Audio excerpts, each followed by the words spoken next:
Uh, anyway, good, good morning, good afternoon, good evening, depending which part of the world you're in. It's always a pleasure to get to share my views, my ideas, my thoughts with you. Today, I want to see if we can be interactive in a way. I would like to get some feedback from you. You can write your questions or comments, and Yvonne should be able to pass that on to me, and I can address that as well. I think I may have touched on this subject in passing, in some of my presentations, and this is the issue for education. The evolution of education in Africa and for Black people has gone through so many stages.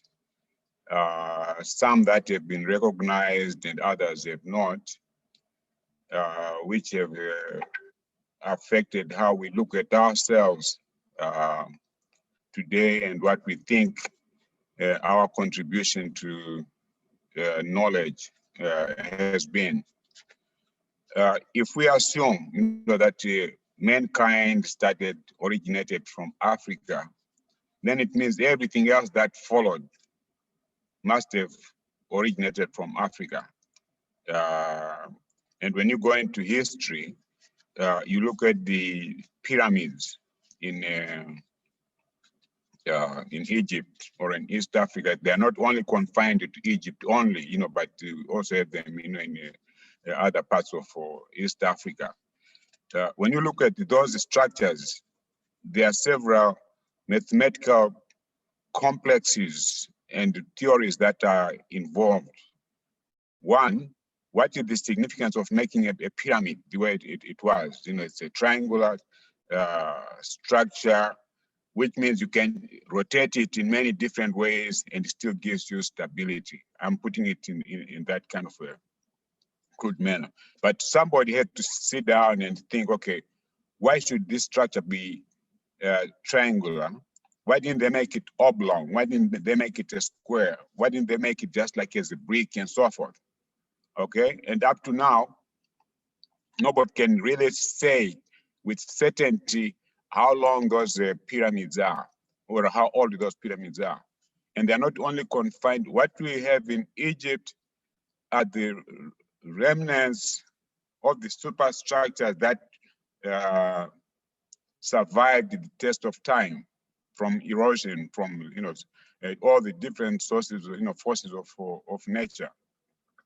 Then when you go into the pyramids themselves, how they were able to make those tunnels and establish the tombstones and the preservation of the mummies that they had. I mean, there's a complex of knowledge that was involved. The whole issue of mummifying, preservation of the human body. They understood, that if they raped those dead bodies in a particular manner and stored in a particular environment, they should be able to last as long as they have lasted. When you go to other parts of Africa, you still see the remnants of those old cities. You can see, some parts that as the archaeologists start unraveling these things, you find that there were actual structures that were in place, which represented the lifestyles that people had. You get things like, drainages, which means they understood, that you've got to move water from one part to the other. For that water to move from one part to the other, there must be a certain slope that will allow it to move at a certain speed and all that, the storage of water and all that. All these are scientific concepts that had today, somebody has to get a PhD to do those, hydraulics or hydrology and, geometry, physics and all that. But our people, when they were constructing these structures, there was no written information that you have now, that you can say, okay, this guy must have been PhD quality, in mathematics, in geometry, for him to understand, the force of gravity, to understand how you leverage, when you see this, the size of those blocks. Today, you need a crane, a huge crane to be able to lift those things. But at that time, they didn't have any cranes, but they also understood these physics, of how they could be able to move those blocks and, pile them up. They cut them at specific dimensions, and they were laying them in specific manner and taking it from the base, going up to the apex of the pyramid itself. You go into places like it, with the Egypt, the whole the hieroglyphics, the writing that they were doing, which right now we're trying to interpret and see what it was. But that was a communication. The Greeks, the Romans, they acquired their knowledge from Africa, but again, because they say it's the victor who writes history, because we got to the point where we became colonized, then the colonizers started rewriting the history of the evolution of mankind, so that they will tell you the black man or the human beings started from the cave and so forth, but there's a big gap that they don't describe as to how we transform from being a caveman to the being that was creating those structures, those pyramids and so forth.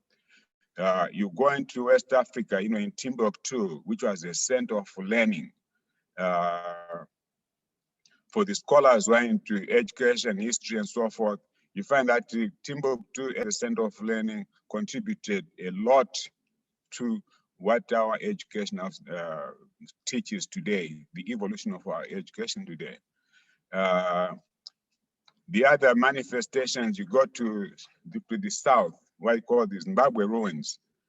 Those ruins, those were stone structures. You can tell that they were cut into specific sizes and shapes, and they were laid in a specific manner. Excuse me. And that form of construction, you find that it's prevalent in that whole part of Africa. Rather than give blacks the credit for having put that up, they started giving theories that, well, maybe the ruins were built by some people who came from the north, but these were not African people. But the logic of it, where somebody comes from another continent to come and build such a structure in another continent, just doesn't make any sense. But again, it's because of this attempt to try and deride our capacity as Black people to have created those structures. And then we also display our knowledge of astrophysics, our knowledge of wave motions, the relationship between the moon and the earth and the water, the forces that abound between the two, our relationship with the whole solar system and so forth. Our people understood that. That's why you find that historically, there's no part of the world where Black people do not travel to. The relationship between Africa and the Americas. Vasco da Gama or Christopher Columbus, they were not the first people to discover the discoveries of these continents. Black people had long since been there. You find that because of the understanding they had of what impact the moon had on the movement of the sea, oceans, and so forth, they were able to create their canoes or ships, of which they knew at what time of the year they can sail to the Americas using the wave action itself, the power of the waves to move, their ships until they got to the Americas, and they would do their stuff, relate to the people that they were relating to, do whether it was trade, what have you.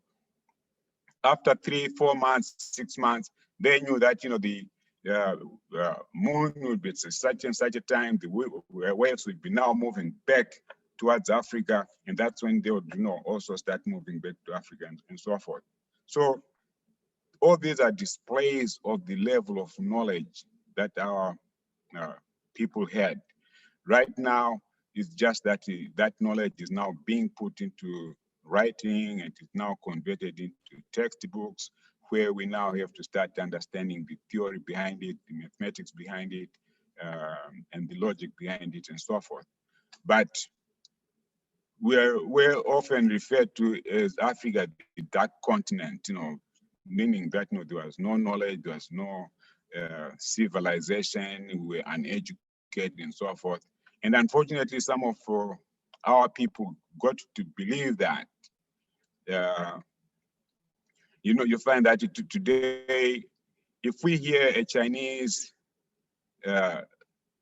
not able to speak English, we don't refer to him as being ignorant or whatever, because they do all what they do in their own language, in their own writings and all that. When we hear that the French speaking, they are French, if our people can't speak French, we started deriding them. Oh, how come, you're not educated, because you can't speak French, which are the colonizers' language. Same thing applies to the people who were colonized by the English. When somebody can't speak in English, we would tend to look down upon them, or they are not educated and so forth. And yet they've got so much wisdom. We have begun to equate understanding and use of our oppressors' language as a sign of being educated and so forth. But given that we have got so many different groups in ethnic groups in Africa, so many kingdoms, so many different languages and so forth, does not preclude us from communicating, because right now we tend to put a lot of emphasis on the artificial boundaries that were created, but we don't take into account that there was already movement of people from different parts of Africa to others and so forth, without the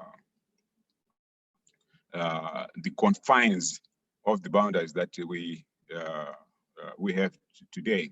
And one has to imagine, how did those people communicate? How did the people from Southern Africa communicate with people in East Africa or in West Africa and so forth? We know that there was some communication that was going on between the various ethnic groups or kingdoms that existed in Africa. The only disadvantage that we have is that we don't have the written record that we can refer to. But most of our history, we know that we had the ability and the talent to pass our history by word of mouth from one generation to the other. And most of that history is pretty much accurate. It's only now that we start having some distortions of our history simply because we have been discouraged and we've been disturbed from the natural evolution of our education and our knowledge, and how we're passing information from one generation to the other. Now, when we look at today's educational systems, I would say it started off with the Bible. When the colonizers came, they wanted us to understand the Bible simply because the Bible made us become subservient to them, or you have to understand, Jesus said this, the Bible says that, and so forth, which made our people less resistant to the invasion of the white people. That's why you're saying that when the white people came, they came with the Bible and the gun on the other side. If they found out the Bible did not do the job, then they would use the gun, to force you to do what they wanted you to do. So after the religious knowledge which they started off with because they wanted us to be subservient and pliable to their machinations, then the next stage of education was that we become good workers. Okay, the educational system that we had from the colonial times, it was not meant to make us self-sufficient. They did not want us to become critical thinkers, where we can make a decision, that no, we want to think for ourselves, want to do things for ourselves. But the education was no, you must, it was to make you a good worker, a good follower of instruction. And you find that we have suffered from that legacy almost up to now, that most of us will come out of a university with a bachelor's, PhD, and so forth, but that education does not relate to what our lifestyles are. You can find, that whilst others were able to think of, how did the locomotive come into place, the combustion engine and all that. Right now we're into the electric cars and what have you and so forth. But these are inventions that are being made as a result of the educational system that has been evolved in the Western world for them to address the needs of their environment. Now, we ourselves in Africa, we're still lagging behind quite a lot in the sense that the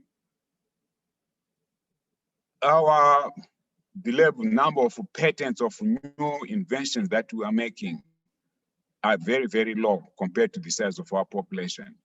And quite often, some of our big brains are making inventions in the Western world where they have been absorbed by those, countries where they went for their higher education or whatever, and they're making all these inventions to suit the needs of the societies where they're in, rather than us with the educational system that we should be having in our own countries or on the African continent, that it helps us to come up with the solutions for the problems that we have. Maybe we should be the first people, to come up, maybe the fastest train, that can take you from Cape to Cairo, within a matter of 4 hours. You have maybe the kind of communication systems and what have you. We've got problems of food sufficiency. We should be coming up with 101 different patents, on how we can productively and efficiently produce food to meet the needs of our people and so forth. Quite often you find somebody will come out of university with a degree with a bachelor's degree in agriculture. They go onto a farm or even to their village, they can sit down and say, okay, what system can I design to meet the water needs of our people in the village here? What system can I design to make it easy and efficient for our people to produce sufficient food for themselves and also make enough, money out of it? There are basic things like, irrigation systems. During the early days, there was more dependence on flood irrigation and so forth. It worked okay, but because of the climate change, you no longer have that surplus water that you can afford to flood into a field and sustain production of your crops. So we've got to move into you now have the drip irrigation or what have you, but we can make variations of those drip irrigations or irrigation systems to meet our own particular conditions to maximize the efficiency of our food production. We've got so much post-harvest wastage of food in Africa today.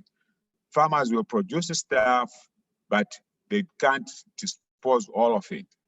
So you go to any typical African, fruit and vegetable market.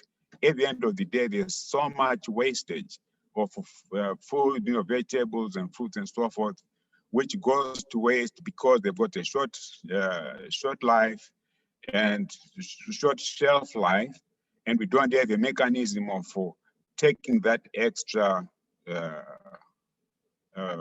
fruit and vegetable.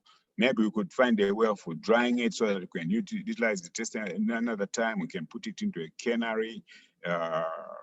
We can,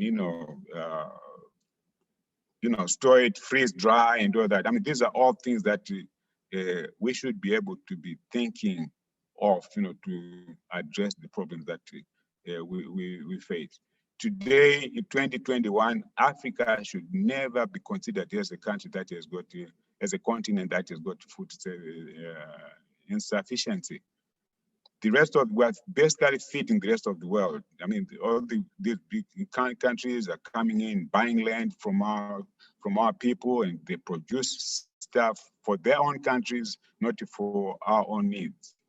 But these are the challenges, that our educational systems must be able to address, so that we, as the products of that system, can come and bring about solutions to address the problems that we have.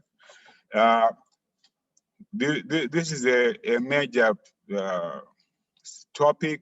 As you can see, I'm really talking about it from a very layman's point of view. I tried not to be as technical as it is necessary, because we want to continue to make this a common dialogue that we can be able to relate to and be able to talk and discuss about, so that we start orienting our thinking, as to what role our educational system should play in enabling us to solve the problems that we are faced with as a community.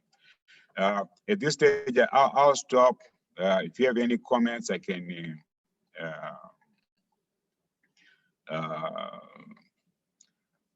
answer them. If there are some areas, that you want me to deal with, specific areas, I can, deal with that as, in these next sessions that we have. Anyway, thank you so much for listening to me. Yvonne, are there any questions, any comments?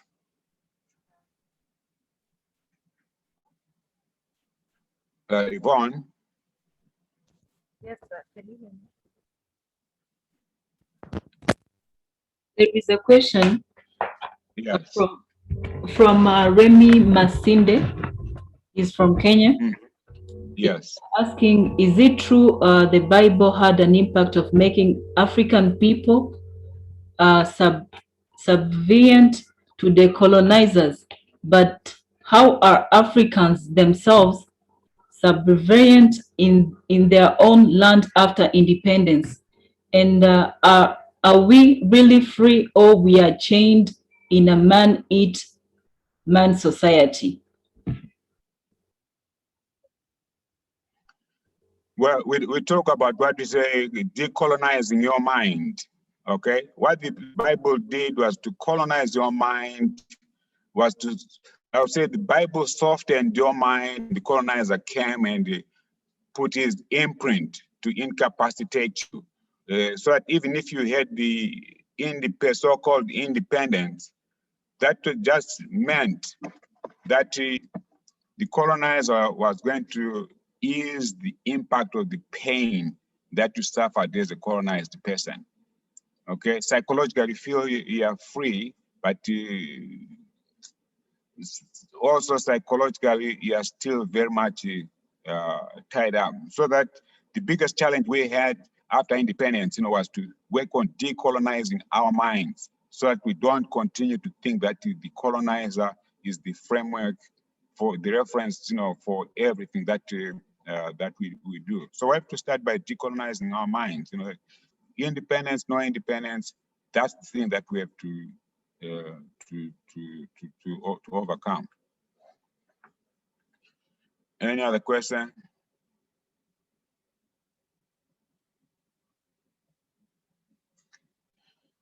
Well, at the early education and teaching kids to read and write at an early stage, of course, I mean, those are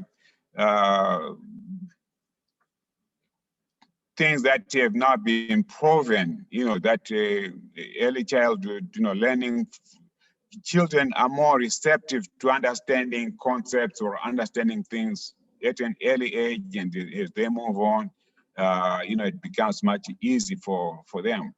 But don't take into account that the children have got the capacity to adapt to the environment that they have.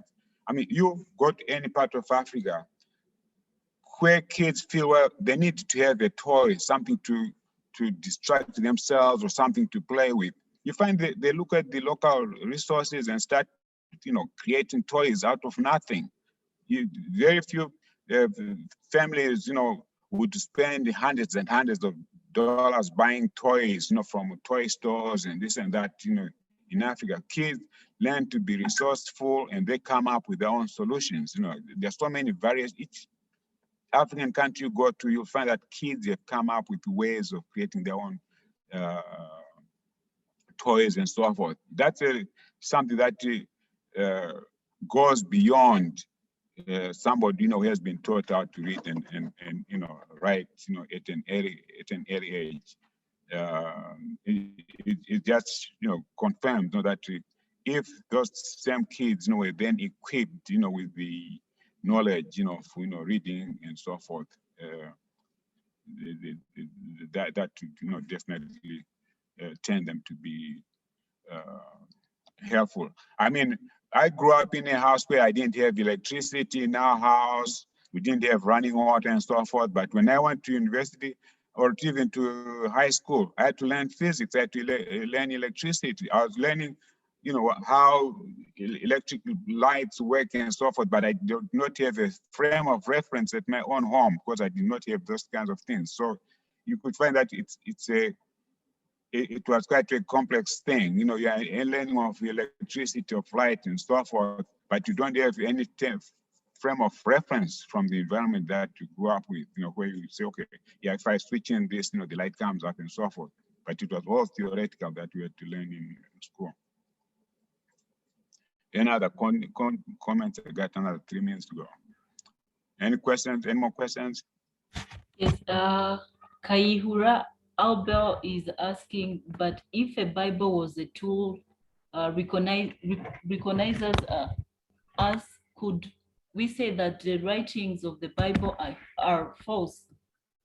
And another question from him is, or we say the whites just used a Bible in a wrong way?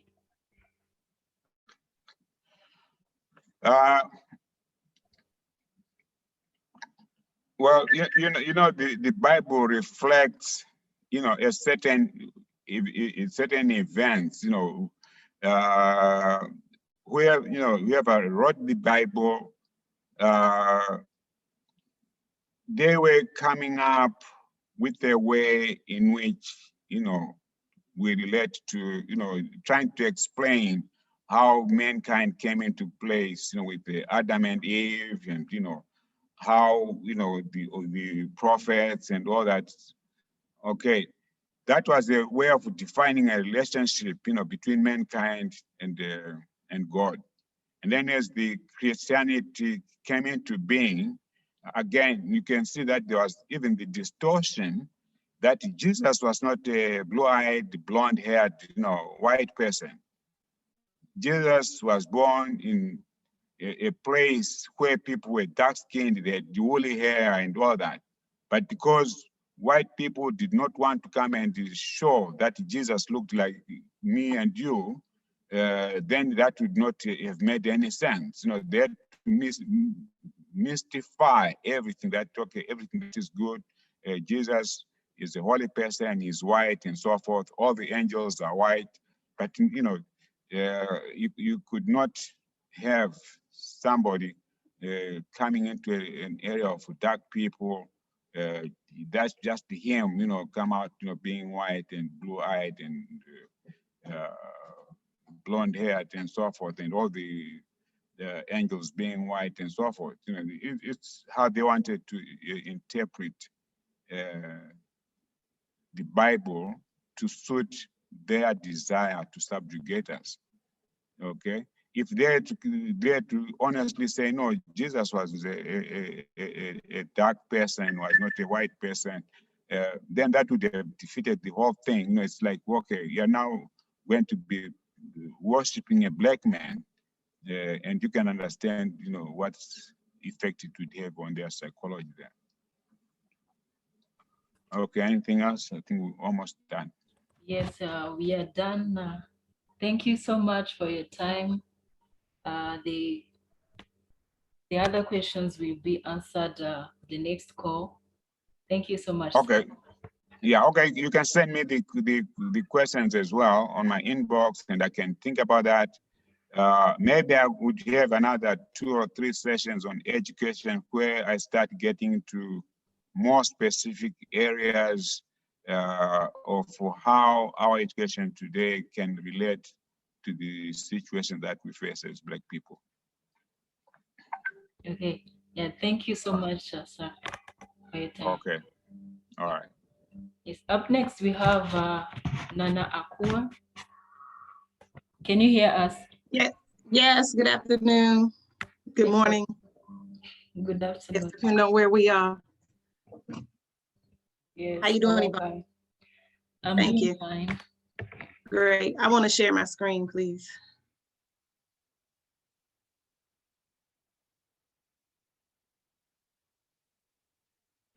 Yes, you are able to share your screen now. Mm-hmm.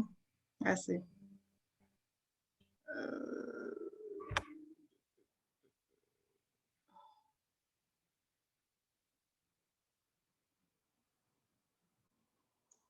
One second. Okay. Do you see it?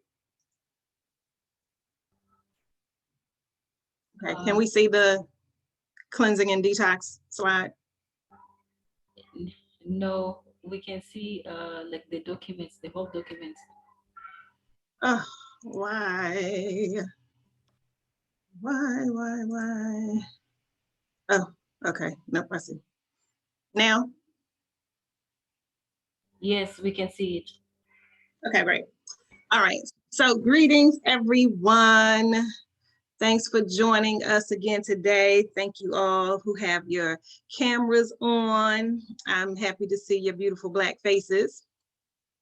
So this is our 4th and last class for this series or this session. So we have learned a lot. I hope that you all have been able to keep up with the information, or at the very least, put it in a nice folder or binder and have it as a resource to, refer back to as needed. So this last section, as you see, and hopefully you received in the WhatsApp group, hopefully you received, I see y'all did turn the cameras on, yay. Okay. So thank you for feedback when I post stuff. But hopefully, if you don't usually respond, hopefully you're still getting the handouts and getting to at least review them a little bit before Saturday's classes. But today we're going to talk about cleansing and detox. And I'd like to try something a little different, because I would like this to kind of be a little more interactive, and I'm going to challenge the people who have never asked a question or given a comment or ever turned their cameras on, right? I am going to, let me stop sharing for a second. I am going to challenge you to participate. So I'm going to give a definition of detoxification, cleansing, purification, that sort of thing. But what I want you to just quickly do is maybe type a little something about what you think it means to cleanse or detox. What do you think as it relates to cleansing or detoxifying the body? What do you think, or what comes to mind when we talk about cleansing and detoxification? So yes, go. I want you to type something. I love seeing your faces, but I actually want y'all to type something. And those faces I can see, I can tell that you ain't typing nothing. Okay, some people are. But what do you think cleansing and detoxification is? And why do you think it's important? And if you are familiar at all, or if you looked at any of the handouts, what organs do you think are responsible for cleansing the body? We call them paths of elimination. Because I just must say, I struggle through doing this class this way because I'm sort of a hands-on person. I like being live in somebody's face and be able to be in the same room and kind of go back and forth. So all this is a little different for me, right? So indulge me, please. Same thing with the cameras, right? And I'm sure throughout this country, especially, everybody who's teaching virtually are challenged with the whole thing of cameras off and not having the same type of interaction. And I know with this many people, you know, you stay on mute because it could be very disorganized. So all we can do is type. So let me get your ideas of what it is to cleanse and detox, and what organs do you think are responsible for cleansing and detoxing the body. So yes, I thank you. Rid the body of toxins, getting rid of unwanted entities in the body, unwanted substances in the blood, cleansing, purging the body of negatives, detox, removal of poisonous substances in the body, a way to remove residue or unwanted substances from our bodies. Yes. Liver, kidney, skin, great. There's 2 more. Who can fill in? Frederick got it though.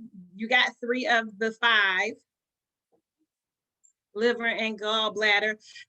Gallbladder is not technically one. Liver is definitely one. All right, cleansing, processing, making clean, removing dirt, toxins. Awesome. I appreciate you all.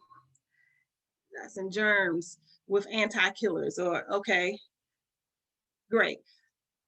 So wonderful, thank you, awesome. I appreciate your input. See, how did that feel? Y'all feel like y'all was really in class? That y'all really had a voice? I hope you did, right? Because this is not just a lecture, we're to week 4, and I know from just recognizing some of the names that you all have even been through some of the previous classes because you regularly get on the Saturday call. So I know this is not your first time, right? The herbs, yep. Very popular, very popular. I hear good things from the herbs, so I think they're highly effective from what I understand. I've not personally used them. Excuse me, but yes, they do these whole body cleansers where, yes, they focus on all of those paths of elimination. So thank you. Thank you for your input. I appreciate you. Thank you for cutting your cameras on, if just for a moment. If you have to go back to something you're multitasking and doing, I understand and I appreciate that. So yes, I think you all have a great understanding. Removing unwanted substances from the body. Excellent. All of these are correct. So if we follow along in the handout, if I can get back to sharing the screen. Oh, okay. Yvonne, allow me to share again. I did go off, but let me share the screen again, Yvonne. Yes, you're allowed. Okay. Okay, great. All right. So, detoxification. The process of removing a poisonous or harmful substance from the body. or the neutralization or mitigation of its effects. So in some instances, we may not get rid of everything that has intoxicated the body. However, we want to at least neutralize it and then be able, to make it ineffective or no longer harmful, right? So detoxing, removing toxins, harmful substances, anything that can harm the body. Cleansing, very similar, often used interchangeably. Cleansing is the process of making something thoroughly clean, washing, rinsing, getting rid of unhealthy, unnecessary substances. Cleansing by washing. These are just sort of definitions I really just sort of Googled. So I wanted sort of your, input in terms of how we would just say it in plain terms. But yes, cleansing, removing, toxins, dirt, waste, any unnecessary, unwanted, or harmful substances from the body. And so we know that there are many ways in which to do that. So the box to the right gives us different ways that we cleanse or detox the body. We may use herbs, we may use homeopathics, we may use the diet. So we do what we might call detox diets. These may be things such as live food diets, elimination diets, liquid diets, all sorts of things we can do in terms of controlling or altering what we eat that will help the body detox. We can do it with fasting by actually removing food or solid food from the diet altogether. And of course, for some people do fast and take in nothing besides water. There are different types of fast also. Some people do just juice fast or liquid fast. Some people fast from particular foods. So, we can be very flexible with that term fasting. We know that we can cleanse the body by detoxing the body using baths, a whole body bath or foot baths. We can also do massage. There is lymphatic massage. There are deep tissue massages.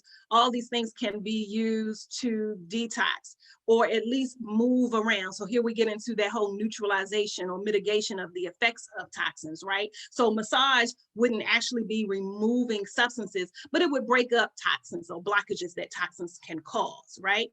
And it can help neutralize any effects of toxins that may be in the body. So massage is an effective way of cleansing the body as well. And skin brushing. This is another way of cleansing the body. Dry skin brushing, releasing toxins from the skin, because I'm not sure if anybody mentioned skin, right? But that is one of our paths of elimination. It is our largest organ, right? Even though we know skin has cells and tissue, it is actually an organ, right? And so this is one of our major organs that is used to cleanse or detox the body, okay? And when we do different types of detoxification and cleansing, we know that it will give us different types of side effects or symptoms. There are common symptoms of cleansing and detoxification. You may experience body aches, headaches, body odor, bad breath, weakness or fatigue, purging or releasing of toxins, through the colon or by mouth, skin rashes or other skin eruptions or breakouts and things of that nature. These are all common symptoms of doing a cleanse or a detox. And we see here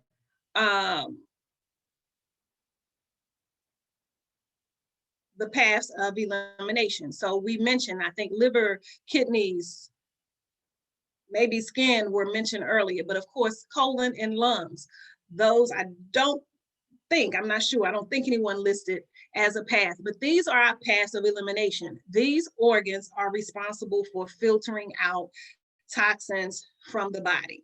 And somebody said cleansing the blood. So of course we know that is what the liver, right, is responsible for. So yes, that's also correct, but the organ that does that is the liver, right? So these are all areas that we have to put special effort into cleansing. Some people just strictly think of the colon, since we have bowel movements or should have bowel movements every day.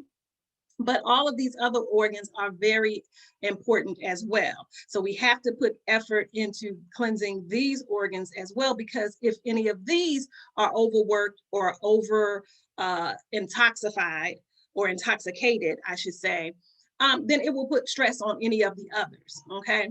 So we know that if the kidneys are overworked, it will impact the liver or the colon, or we know that if the liver is overworked, it will impact the skin, and so on and so forth, okay? So again, different ways to cleanse the paths of elimination: herbs, food, juicing, essential oils with baths or diffusers that we might do when we're doing breathing exercises to detox the lungs. But there are different ways in which we're going to talk about that we can cleanse and detox these paths of elimination. So we're going through internal ways. So these are ways to internally cleanse the body, okay?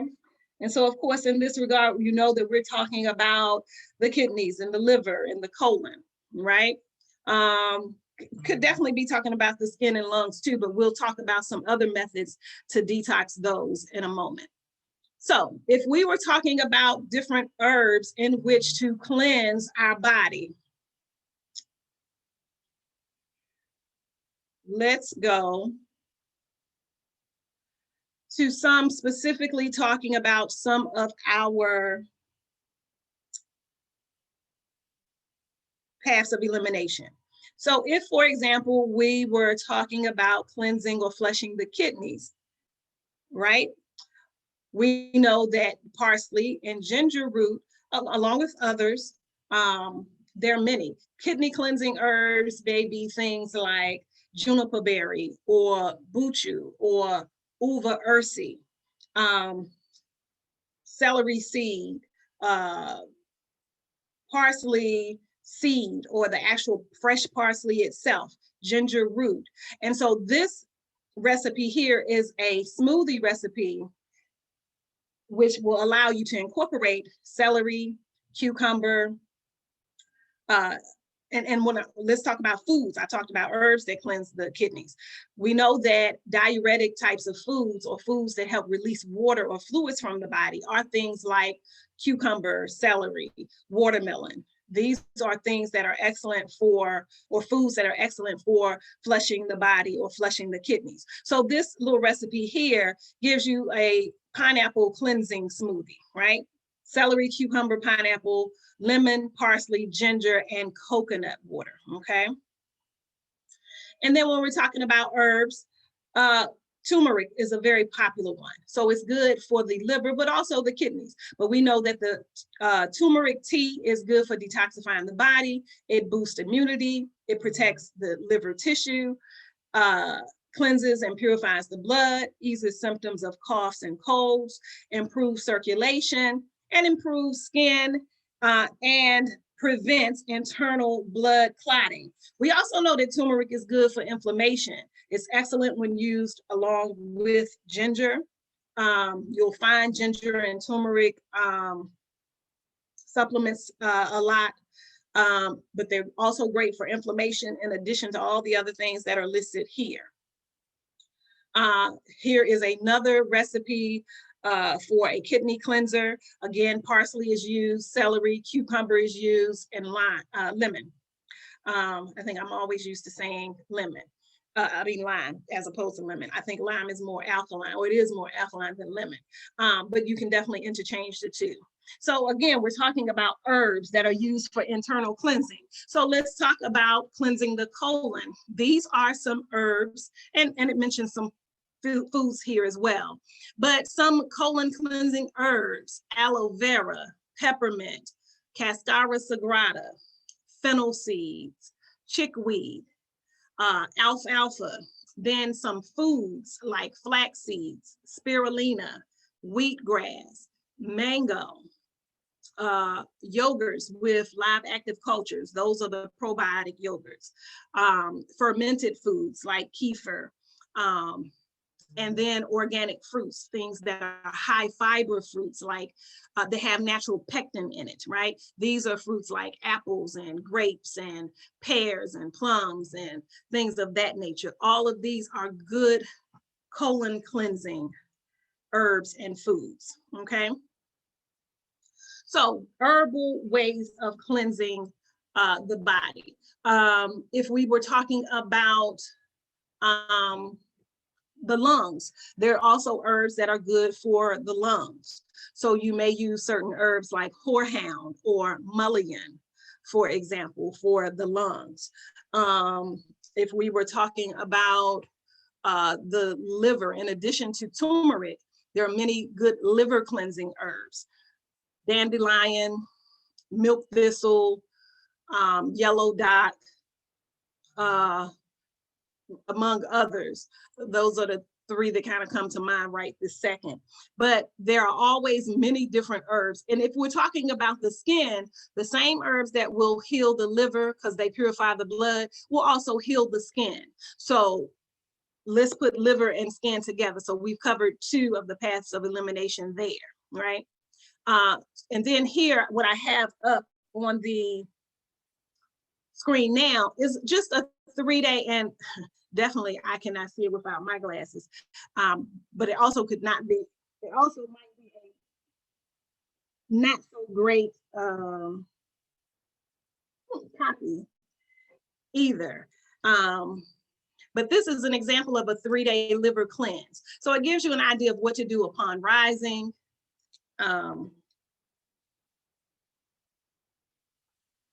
Let's see if I can see it. It's not a, oh, I can space this a little bit right in. Oh, I can with the glasses. Yeah, so this just gives you an example. So in the morning upon rising, you would take lemon water and you would do the milk thistle. I just mentioned the milk thistle tea or milk thistle herb, but this is talking about adding milk thistle into your drink. It's also talking about Oceans Alive. I'm sure that's a particular product. So they're promoting a particular product, which you can look into if you so choose. But milk thistle and lemon water. Then it gives you an idea of what to do for breakfast. It talks about a quinoa bowl. Quinoa, we know, is a natural grain. It's very high in protein, and it gives you a recipe of how to use the quinoa. Then for lunch, it tells you to eat an unlimited amount of steamed vegetables, using flaxseed oil with it, maybe some brown rice, seasoning it with natural herbs and spices. It gives you afternoon and mid-morning drink of bone broth or vegetable broth. And then for dinner, it's suggesting steamed vegetables again, seasoned, you know, with herbs and spices, and perhaps some fermented tempeh. Tempeh is another plant-based or grain meat substitute that you can use as your protein, as opposed to any kind of flesh or meat. And then it just talks about water and other liver-friendly foods to take in or to consume, things like walnuts, turmeric, lemons, beets, grapefruit. Let me see. Still can't see. Avocados, cruciferous vegetables. That's a hard word to say, but that's just stuff like broccoli and cauliflower and things of that nature. But anyway, so these are some examples of how to use herbs to cleanse some of the paths of elimination. So now homeopathics, we talked briefly about homeopathics. If you're interested in that and you ever want to know in detail more about herbs and homeopathics, my traditional herbalism class, we get into that in a lot of detail. So I didn't in this slide give a lot of examples on homeopathics to cleanse. But let's go back. And so now from herbs and homeopathics, we know that we also have foods. So there are certain types of foods that we can add into the diet that we know will help or aid in our cleansing and detoxification. So this handout here, which you should find in your package, talks about good herbs for detoxifying. the body. If you're talking about leafy greens, you have chard and cilantro and spinach and parsley. If you're talking about other detoxifying vegetables, the cruciferous vegetables that I mentioned already. I mentioned the cauliflower and the broccoli, but this also includes like cabbage and Brussels sprouts and arugula and all of these other foods, turnips, radishes, all of those sorts of vegetables. For some people though, that can cause gas. So keep that in mind if you typically have indigestion of some type. These you may want to limit and maybe go strictly with your leafy green vegetables and some of the other kinds of vegetables. Detoxifying starchy vegetables. If you're going to do starchy vegetables, stuff like actual turnips, parsnips, and beets are going to be better options as opposed to say potatoes and carrots. If we're talking about liver and kidney support, your beets, your celery, your artichokes, and asparagus are good for those. They also break down different categories of amino acids, grains, nuts, and seeds, and gives you ideas of what foods to use in those. Even some of the phytonutrients, mainly like your berries and your fruits like blackberries, blueberries, grapes, pomegranates, things like that. But let's talk a little bit about nuts and seeds. Nuts and seeds are excellent sources of fiber, protein. We know that they will give us a lot of stress release. Nuts are really good for relieving stress, but most, I'm trying to say seeds. My mouth is saying seeds, but I'm really trying to say nuts. We know that nuts a lot of times will have what we call enzymatic barriers. So most of our nuts and seeds really need to be soaked first, and we really need to eat them raw. So not salted, not roasted, not with different flavors or whatever seasonings on them. If you're doing a detox, so now if on occasion you're doing, you know, a snack of some kind of nuts or seeds and you want to get them lightly salted with sea salt or roasted or something, that may be okay in moderation. But if you're talking about using these foods for your healthy detox, you want them raw and you want to have soaked them first, okay? Especially almonds, if you do Brazil nuts, some of those harder nuts especially, but technically the rule of thumb is all nuts and seeds should have some soaking time to make sure that the body really assimilates it properly. Oils, let me say a note on oils. We always want expeller pressed or cold pressed oils. And I'm not a fan of canola oil, which comes from the rape seed. It kind of just popped up out of nowhere. It's a product from Canada. It's used a lot. I think it's overused without having a history of benefit. But the natural health industry has kind of taken it, and many holistic or natural health practitioners are very leery of it and how it just sort of popped on the scene. So you will not find that as one of my highly recommended oils to use. I'm more of a sunflower, walnut, coconut, grapeseed, grapeseed, not rape, so not canola, but grapeseed oil, avocado oil, these things, right? So these are the oils you want, but you want them to be cold pressed or expeller pressed. Virgin or extra virgin means that it's been cold pressed. So you typically will see that when you're talking about olive oils. Olive oil has a distinct taste and color, so it is not one of those herbs that I use, oils that I use a lot, but it is still good for you, but it does have a distinct taste. I just think there are a lot of other options that will have a milder taste and still have great benefit in terms of oils. So here are some food, suggestions. I think we have another handout with food suggestions. If we're talking about cleansing the liver, there is an array of foods that are excellent for cleansing the liver. So some we've already mentioned, some that we've not are things like garlic, We talked a little bit about lemons and limes, walnuts, green tea, grapefruit, all of the avocados. We already mentioned turmeric. Cilantro is excellent if you feel like you've come in contact with any heavy metals or other metals, whether through aluminum or aluminium, which I think is the same as aluminum, but I can't tell you how many arguments I've had about that. If you're from Ghana, I'm sure you say aluminium rather than aluminum, but I think it's the same thing. But anyway,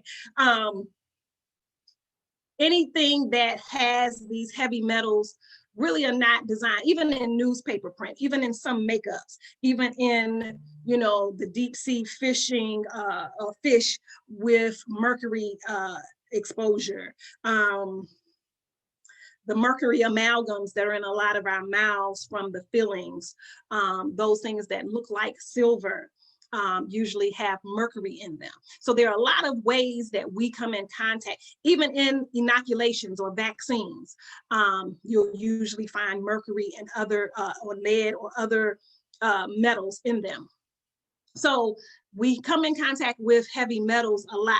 Cilantro is excellent for ridding the body or pulling out heavy metal toxicity from the body. So I just wanted to highlight that, but that is listed there. But cilantro especially, so if you like the taste, load up your foods with cilantro or make a tea or blend it up and mix it into, you know, some of your recipes. Or garnish your foods with it. But cilantro is excellent because a lot of us have come in contact with heavy metal toxicity, okay? And then, you know, fasting is another internal way of cleansing the body. And again, I mentioned earlier already, you can do a water fast. I don't across the board usually suggest that. I think you have to take great care to do that because a lot of times it is not safe for folk, depending on your history, if you're diabetic or have glucose issues or blood sugar balancing issues, if you are already in a sensitive state because of some other type of acute or chronic condition. But a lot of times people do it on Facebook. Somebody put me in a water fasting group. I don't really know why.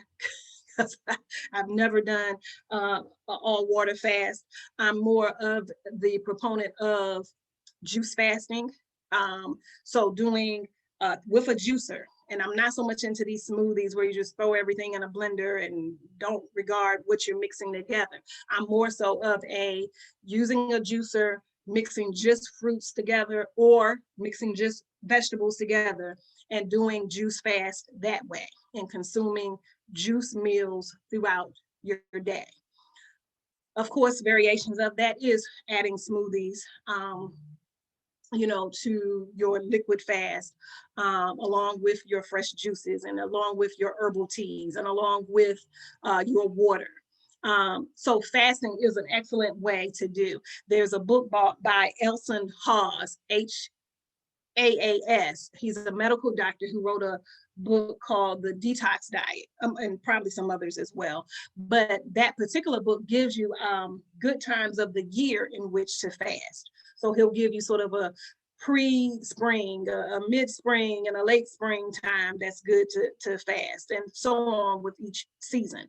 But just based on our crops, and of course this will alter or vary, I should say, a bit depending on where in the world you are. But so that you eat with the seasons, you know, eating or juicing or using in your detox diets foods that are available for that season. He gives these recommendations of when it's good to do fast and then what types of fast. So if it's a juice fast or if it's a detox diet or a detox or a raw food fast or something of that nature. So there's different ways to fast. And I mentioned earlier also, for people who cannot commit to doing just liquid fast, you can just do a modified type of fast where you fast from doing solid foods. Give your digestive system a break and not have to really break down solid foods. is excellent. That's what liquid fasts are for. But you can also just simply fast from certain foods that you know are not good for you, or foods that you know you overconsume, or foods that you're trying to cut out your diet but having some difficulty with, right? So these are things that you can do to fast, quote unquote, but not actually do just liquid fast, okay? So moving on to external ways to cleanse the body. And we're going to come back to this Bristol stool chart, right? But let's talk about external ways to fast.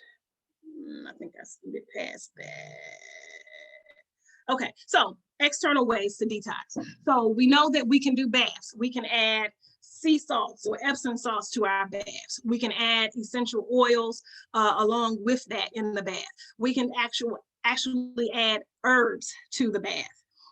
We can make a strong tea with actual herbs. So if we were having aches and pains, or if we had a fever, we may get a big pot of ginger tea going, right? We may peel some ginger, do a slow boil or a simmer for a while to where we have fully infused the ginger into a big pot of water, and we may then dump that whole pot into our bath and soak in a ginger bath, right? Which can help lower your temperature. It also can help to pull away any aches and pains from your muscles and joints if you have the flu, or if you've just overexerted yourself in working out or exercising or doing yard work or any physically intense job that you may have. Baths are an excellent way to cleanse and detox as well, okay? We may use different oils like helichrysum oh gosh, I can't think of the name of it now, or even herbs like neroli or juniper, essential oils, where they really help pull or detoxify the liver and other paths of elimination, right? We may add those to our bath. Same thing with massage. We may go to a lymphatic massage therapist or a shiatsu massage person, or we may use acupressure, and simply manipulate different parts of the body to get any stagnant energy, release the flow of chi or energy in the body so that the body can heal. So massage can be excellent. Skin brushing, I think I briefly mentioned, but this is simply brushing your dry skin to get any dead skin cells off of the body so that it can continue to cleanse and rejuvenate itself. So you would get a dry brush that you would shower with. So it's a shower brush, a natural bristle brush that you would typically use in the shower, but you don't. You keep it dry, right? You keep it dry. And when you are doing some kind of cleansing or detox, you would get up in the morning and you would do your dry skin brushing. So you would do it across or in one fell swoop, not in circular motion, but one stroke up the arms, up the legs, across the back or shoulders, right? Up towards the direction of your heart. And you'll do that several times, 2 or 3 times a day, to really help stimulate your lymph system and to detox your skin. We know that colon cleansing is a good external way of cleansing. It could be with enemas, it can be with colon hydrotherapy, but these are external ways, some kind of outside manipulation to cleanse the colon.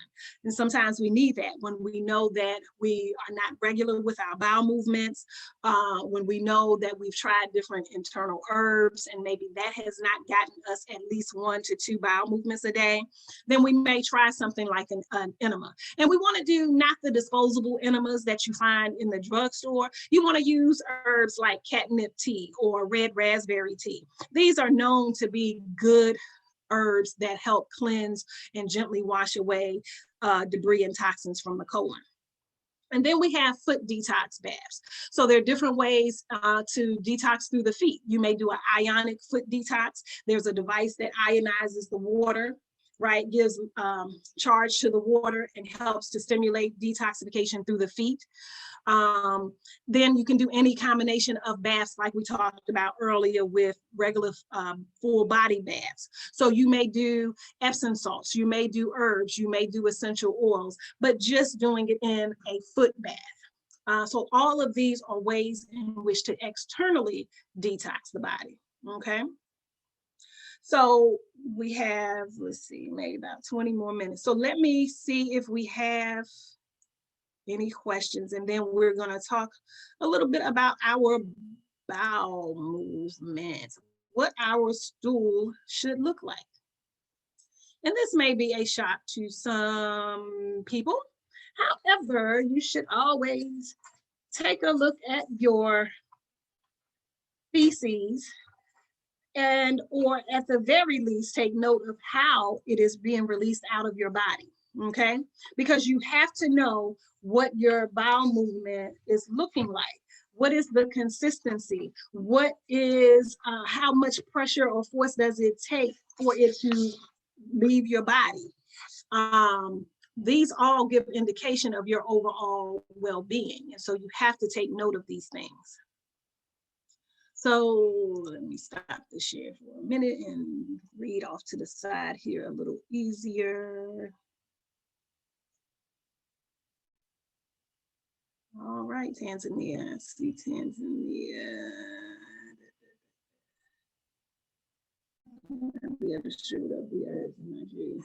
Yeah, I don't know. I don't distribute the herbs, but you could probably contact them and see. They'd probably be happy if they don't have already a distributor there. I'm fascinated with tanzanite. I collect crystals. So Augustine from Tanzania, let me know if you've ever mined for tanzanite, or if you know. I will come to Tanzania specifically for that.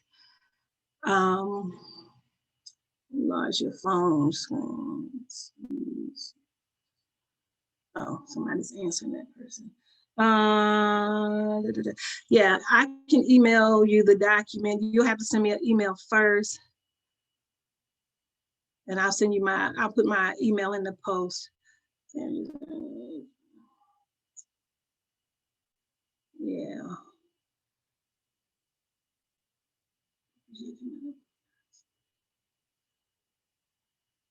South Sudan, Zambia.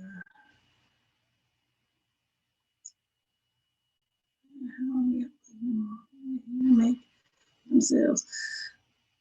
Yeah.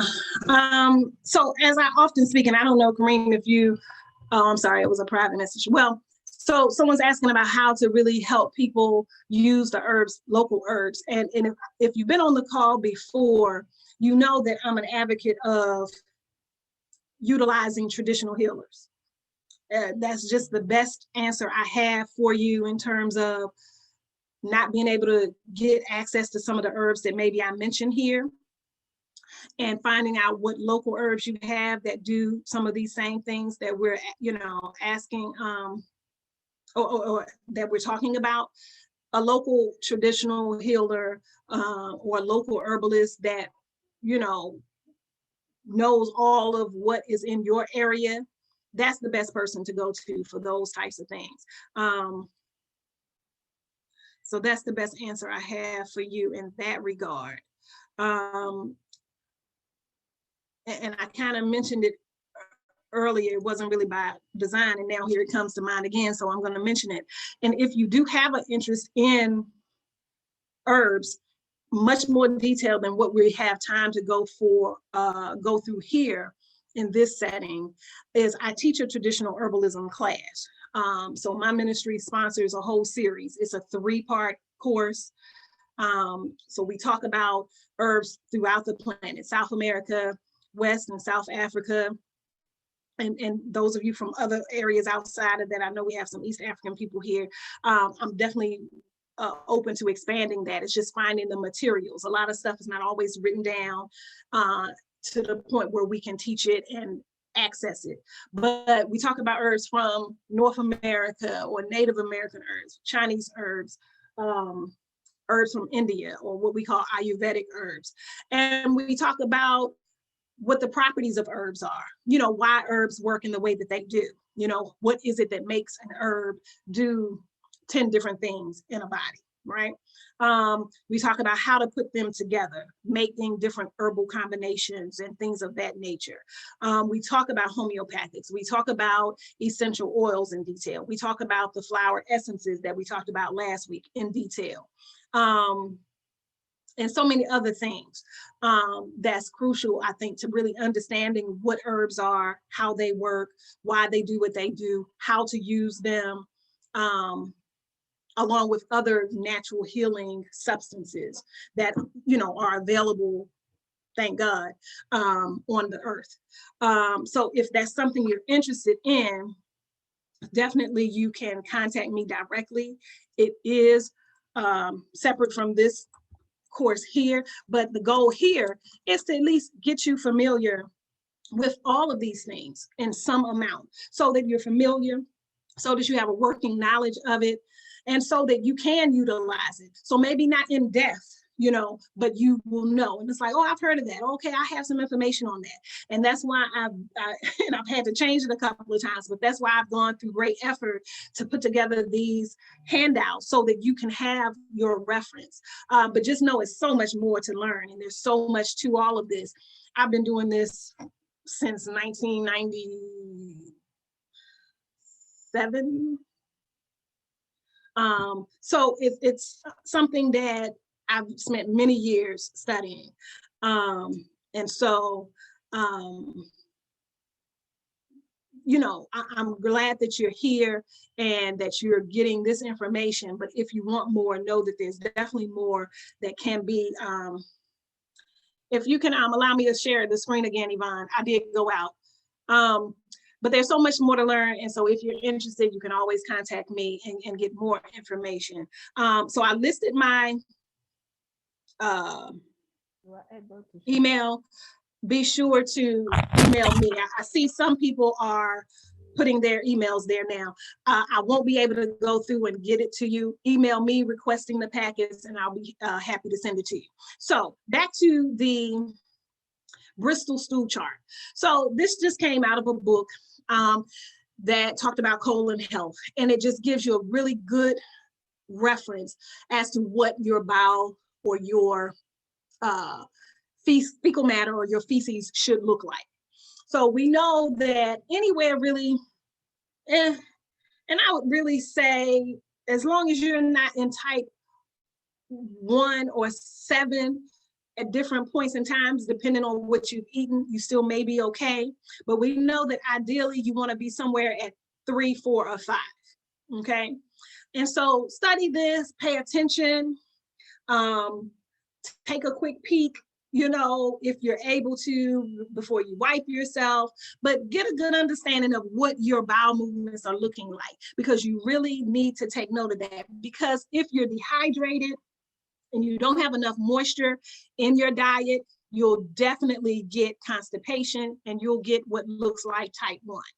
If you're eating too many oily foods or saucy foods, and this happens a lot with African cuisine, and as much as I love Africa and I love African food, when I travel there and I tell people that go with me, I'm like, listen, we go a lot of places. So I took a group to Ghana a year before last. And my cautionary note was, listen, the food is wonderful. It's great. There are some really local dishes that'll be wonderful, but we do a lot of traveling. And if you're not used to it, this is not what you want to experiment with and then get on a bus ride for 3 hours or a plane trip somewhere that's an hour. And then you got to drive to get to where we're going for 2 hours and your stomach is bubbling. So I'm not a fan of really saucy, spicy stuff if you're traveling. However, if that's your regular diet and you're used to it, great. But we know that sometimes those types of foods will give us what looks like number 7, right? So depending on what you're eating and when, this is what can be the cause of the bowel kind of not looking the way it should. Or, of course, it could be some type of disease-causing microorganism. You know, it could be some kind of bacteria or some kind of virus or something that's also causing your stool to look different. But pay attention. It's very important, okay? So What I also like to challenge you to do is I would like you to write in the chat and pick one of these, at least one of these, right? Pick at least one of these where you tell me a means in which to either detox the liver, the skin, the kidneys, the colon, or the lungs. Okay? Please indulge me. I would love for you to be able to do that. And while you're doing that, and again, anything that may have stuck out to you, if it's just one thing that you remember me saying that was great for any one of these paths of elimination, I would like you to type in something really quickly for me in that regard. Now, there's only little 6 messages, so that means you ain't did it yet. And you know, you got your materials right there. So if you need to get some assistance, feel free. But I would like you to put in something. This is your review. This is your test, right? Something that stood out about how to cleanse any one of the paths of elimination. You can pick the liver, the colon, the kidneys, the skin, the lungs, okay?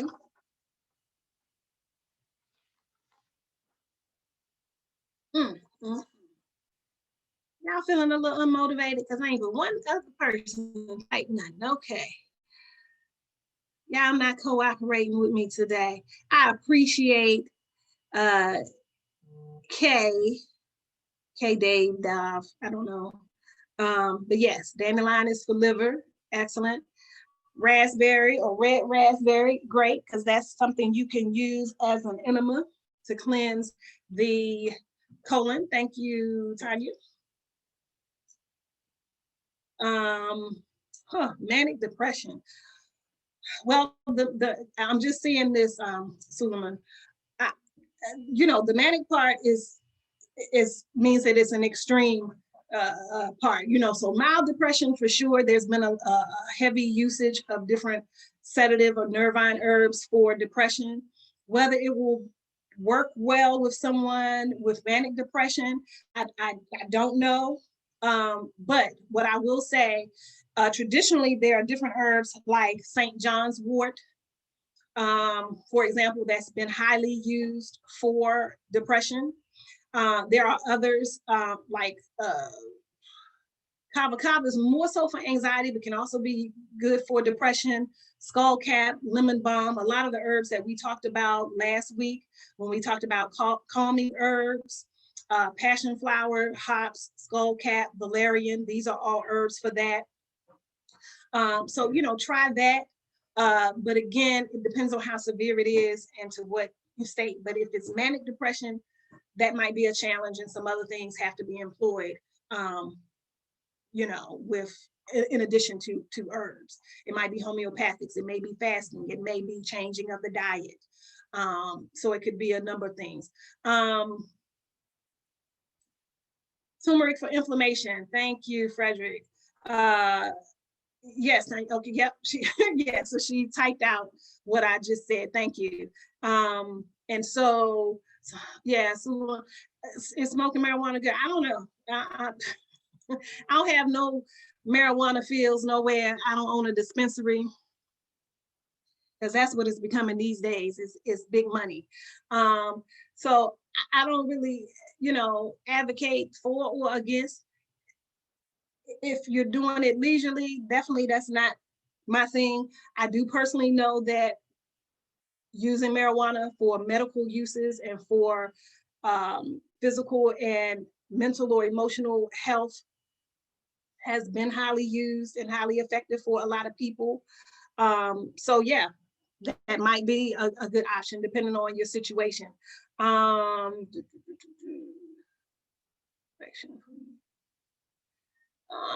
mean, infections, depends on what kind of infection you're talking about. But oh, Suleiman, you working me today, huh? Okay, he said, well, I'm participating. I appreciate you. He got about 3-4 questions. Infections, we know that herbs Okay. Okay, good. Well, you asking the question, well, if it works, it works. Okay, yeah. So you asking me a question, so you just wanted my opinion. Nope, if it's working for you, go for it. That's awesome. And herbs that we know have antibiotic or anti that deals with fighting infection caused by different microorganisms are things like golden seal, echinacea, pardiarco,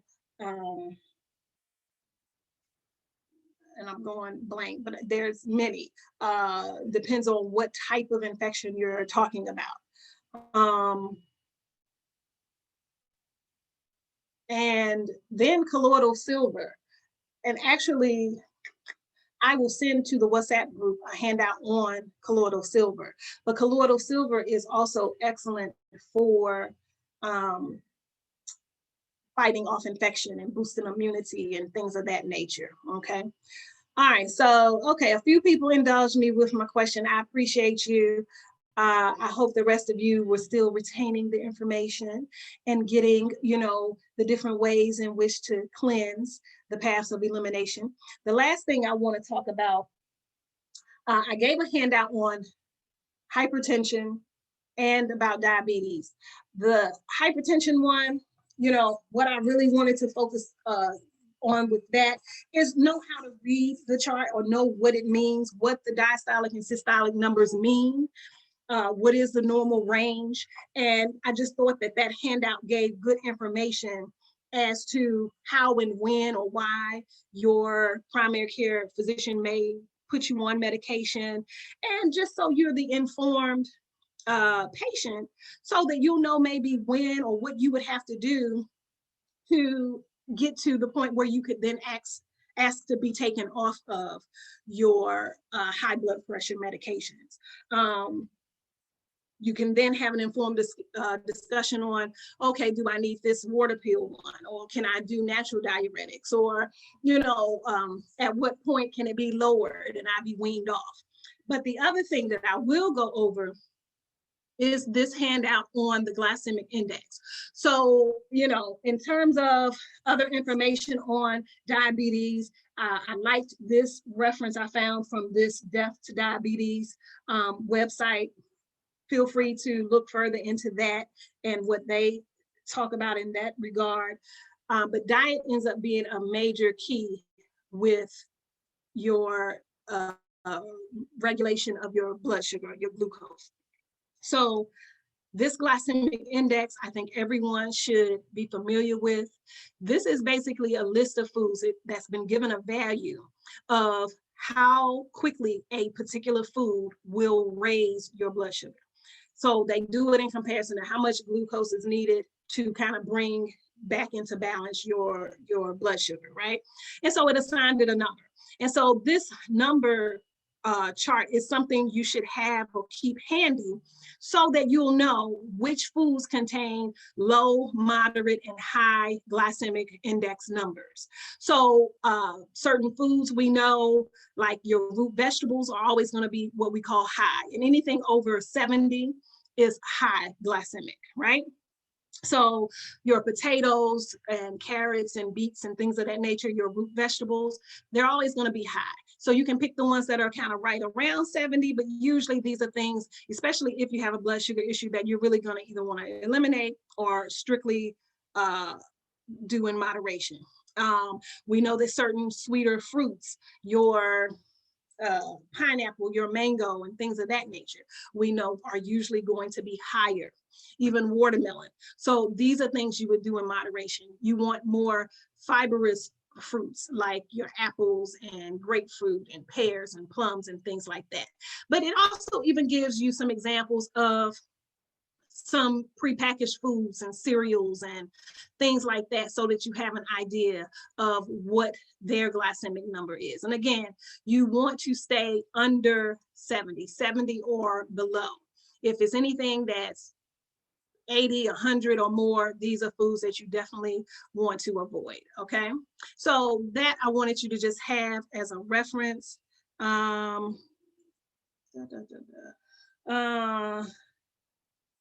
Yeah, a lot of states are making marijuana legal to a degree.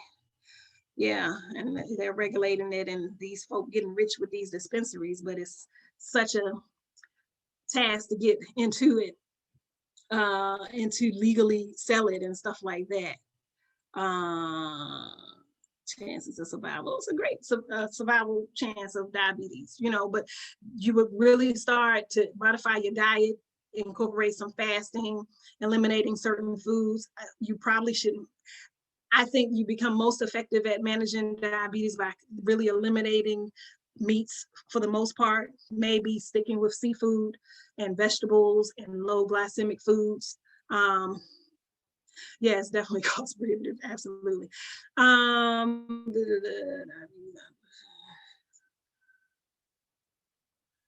Yeah, you definitely have to watch your blood pressure and your diabetes for sure.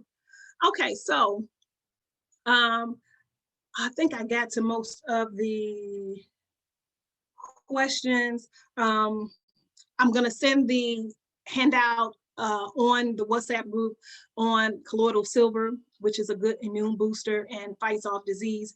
And so thank you all for participating. I appreciate you. This is our last class. Hope you got a lot out of it. And I hope you'll preserve your materials and reference them as needed. So thank you. Have a wonderful rest of your weekend. And as always, I bid you good health and peace. Thank you, Yvonne. Okay, thank you too, sir. Nana Akur. We really enjoyed your class. Thank you. Okay, yeah. Up next, we have Dr. Wright Tallinn. Can you hear us? I'm here, yes. Okay, you'll see Yeah. me in a second, I think. Okay. Can you see me? Okay, good. Yes, we can see you. Okay, so welcome. And I'm a little surprised too, because I didn't realize that this was the last week. Hello.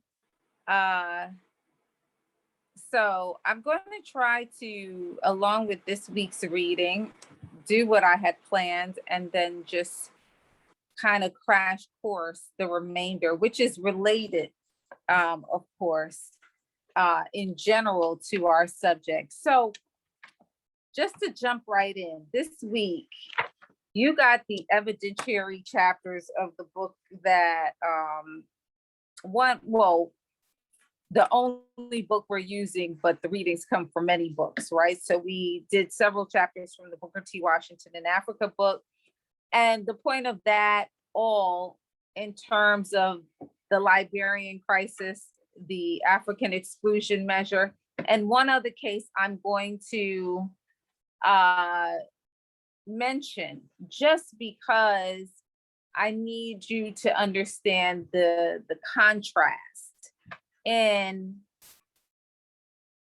the case of the Liberian crisis and the African exclusion measure, and one case called the Togo Expedition. And if you did all the readings, then you know what I'm talking about, where Washington engaged in a cotton expedition in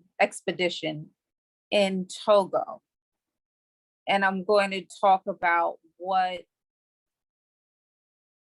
that bare bones definition of Pan-Africanism is and how it relates to this. And so what we're looking at are concrete examples in closing up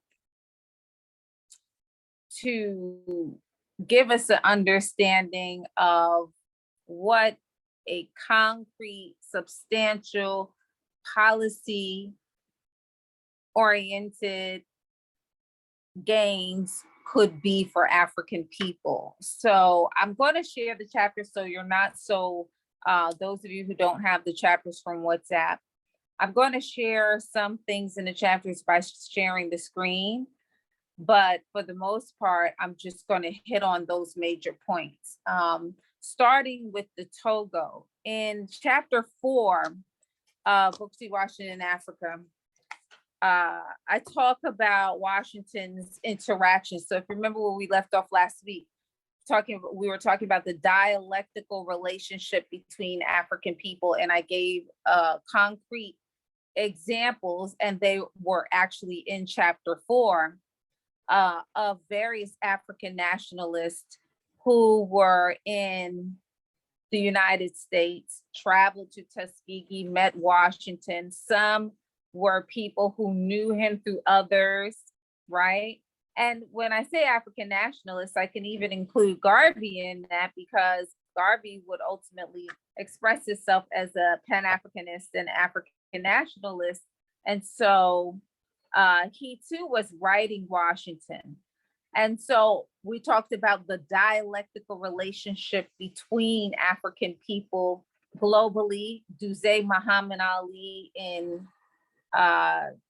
Nigeria, but Egyptian born, distributing his paper, the African Times and Orient Review, but also distributing Marcus Garvey's paper, which was the Negro World, and them all being in a sort of network. So Garvey communicating with Duse Muhammad Ali, both of them communicating with Booker T. Washington.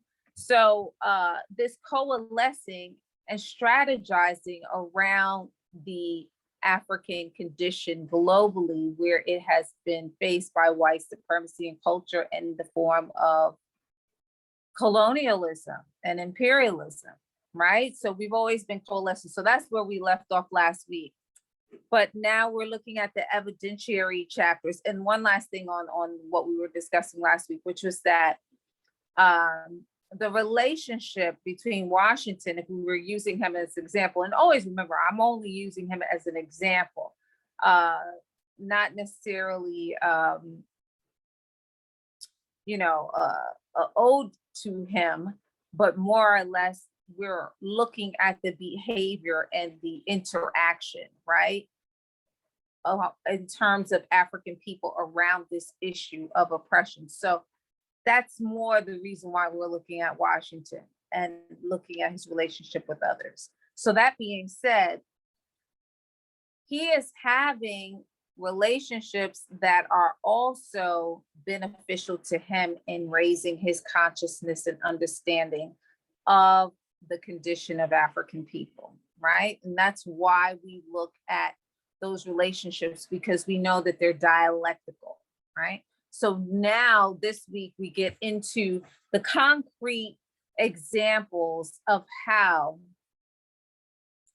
one could manifest benefits via Pan-Africanism, right? And so we look at Washington in the context of the Togo Expedition, in the context of the Liberian crisis, and in the context of the African exclusion measure.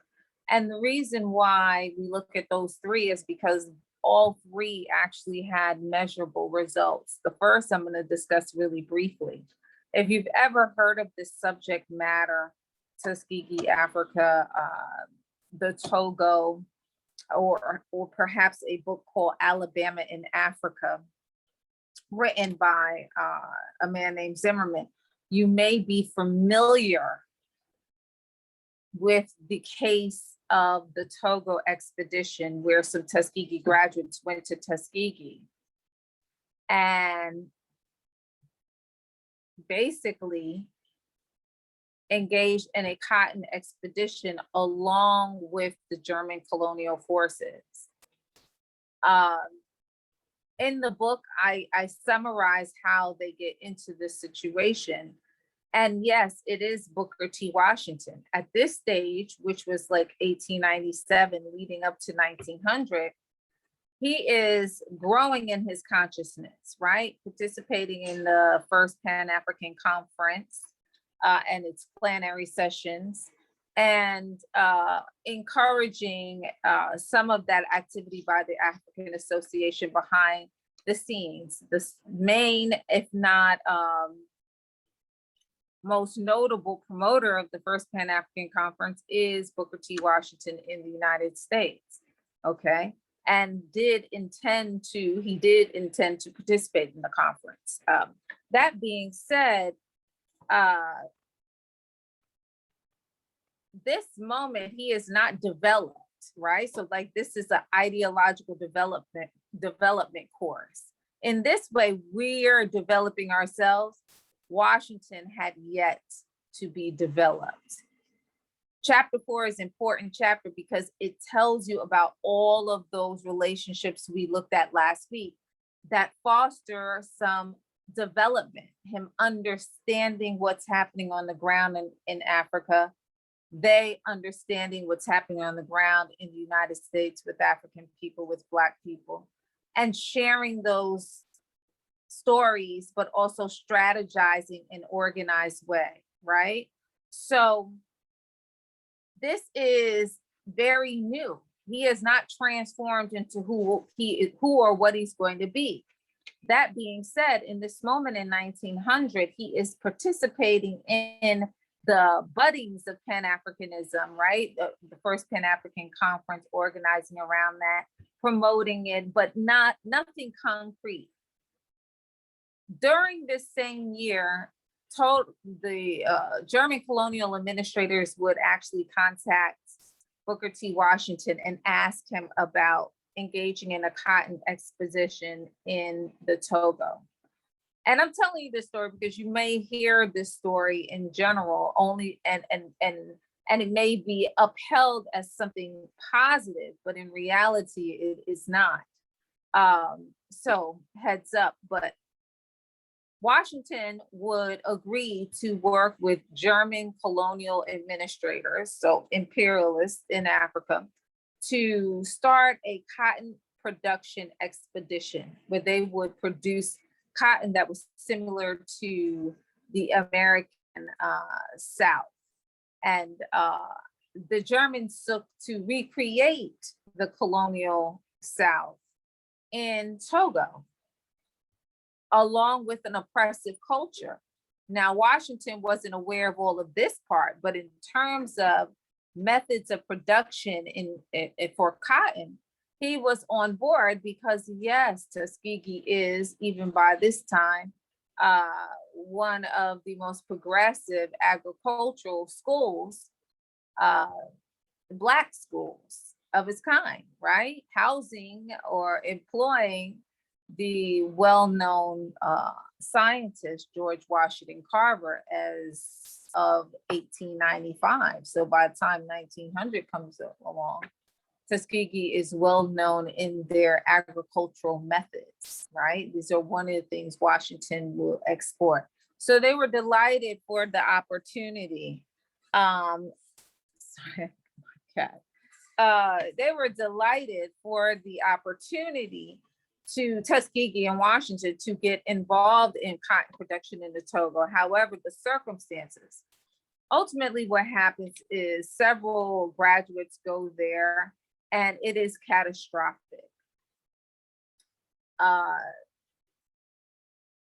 All of the graduates that come from Tuskegee to work on the Togo cotton expedition die in some way.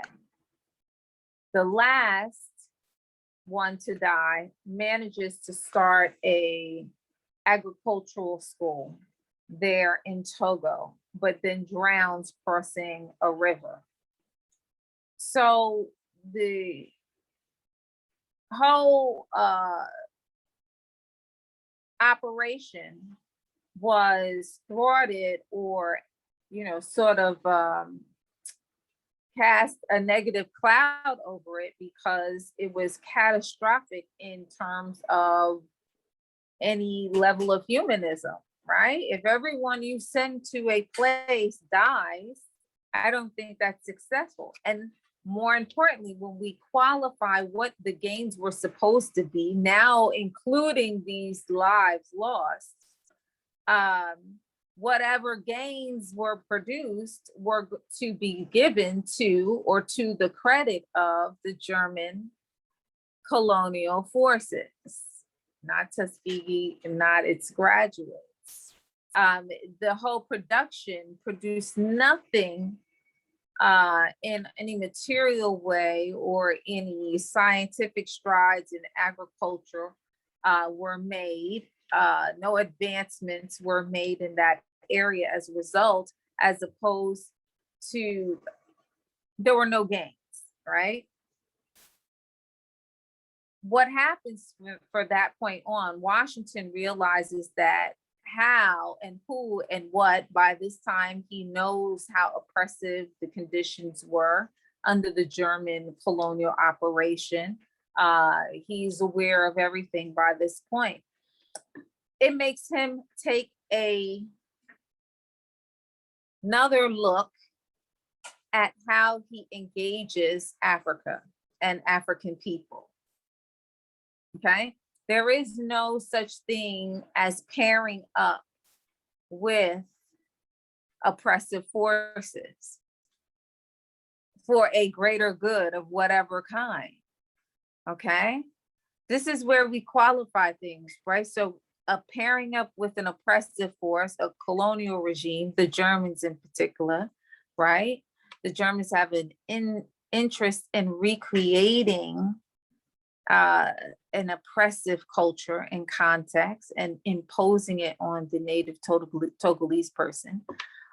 Washington had his own personal issue, meaning that he had a desire to work in Africa, to be a missionary. He knows he will never see Africa because his commitment to Tuskegee as its first principal and leader is too great. So he will never go off to Africa, even though that was in his heart. He's overzealous. He seizes the moment to put Tuskegee graduates on the ground in Togo. He wants to connect with Africa. And this is one of the best ways he sees fit to do it. Okay? He's eager to engage Africa. And he even says this, he was interested in engaging Africa in some significant way. However, this is where the critical analysis comes in at. What did this produce for the Togolese or for African people? Period. Nothing. Who benefited materially and otherwise from this? The Germans, not African people, not Black people.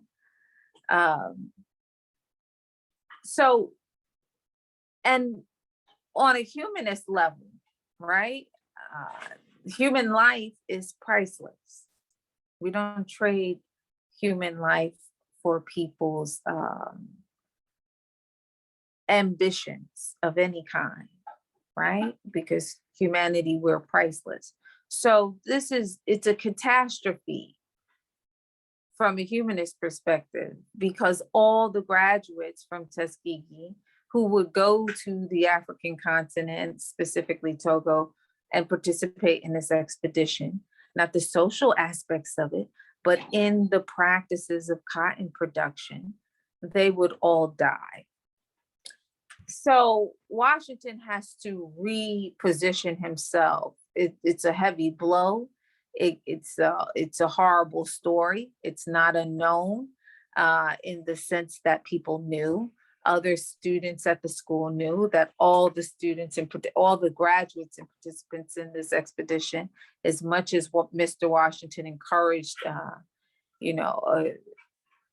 socialization between African people of various places. And this is well documented that was inculcated in the social life at Tuskegee, a coalescing between Africans globally. But as much as he tried to encourage it, this connecting with Africa, this would put a damper on that reality, meaning that it would be impossible to get students to go abroad, specifically to Africa, at that point, given what had happened in the Togo. Okay.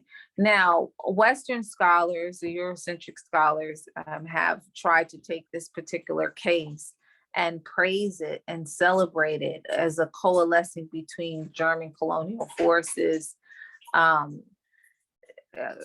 Tuskegee, and the Togo, and celebrate it as a coalescing of all of those cultures, continents, right? Tricontinental, and dynamics, but it really is nothing to be celebrated. it shows some issues there with Washington in terms of not understanding how to serve African people. Connecting is not enough. We need to connect to each other's benefit, okay, or to the benefit of our protection, right? Which is part of what you do, and I love Black people. So the Togo Expedition is in stark contrast to what you read this week, which is the Liberian crisis and the African exclusion measure. And I'm just going to briefly hit on those. So here's how we know the difference.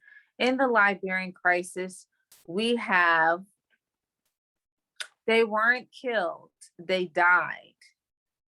Some by diseases, some from malaria. One, like I said, died crossing a river.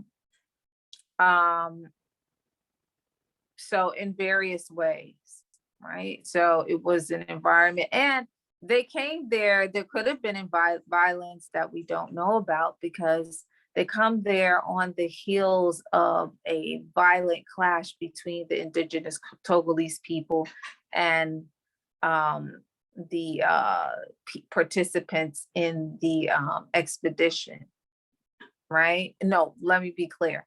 Not the Tuskegee participants, but the German colonial participants, right? And the indigenous Liberian had just had a violent clash shortly before the Tuskegee graduates who are participating in this expedition, this cotton production expedition, just before they get there. So we don't know, maybe some could have been killed, but for the most part, they died of what would be illnesses related to being in West Africa at that time, which they probably weren't prepared for, okay, even though they were sent. So that being said, though, what this does is that it's a great hardship to Tuskegee, personally and otherwise, right? Can you imagine how the parents of those students and everybody involved felt?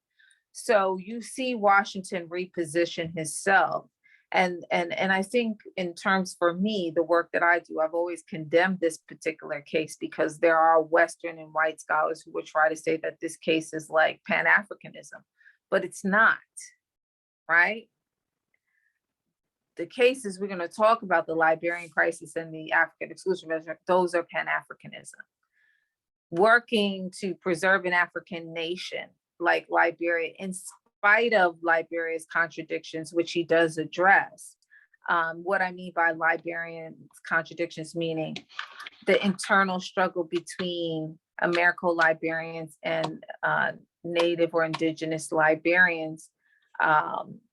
Washington is very clear about his position on that, which is that the indigenous Liberian person has a legitimate grievance given the nature of the structures that the Americo-Liberian population came into Liberia and put in place, which marginalizes the indigenous Liberians. So in the Liberian case, Washington is very clear that he is all for the preservation of Liberia.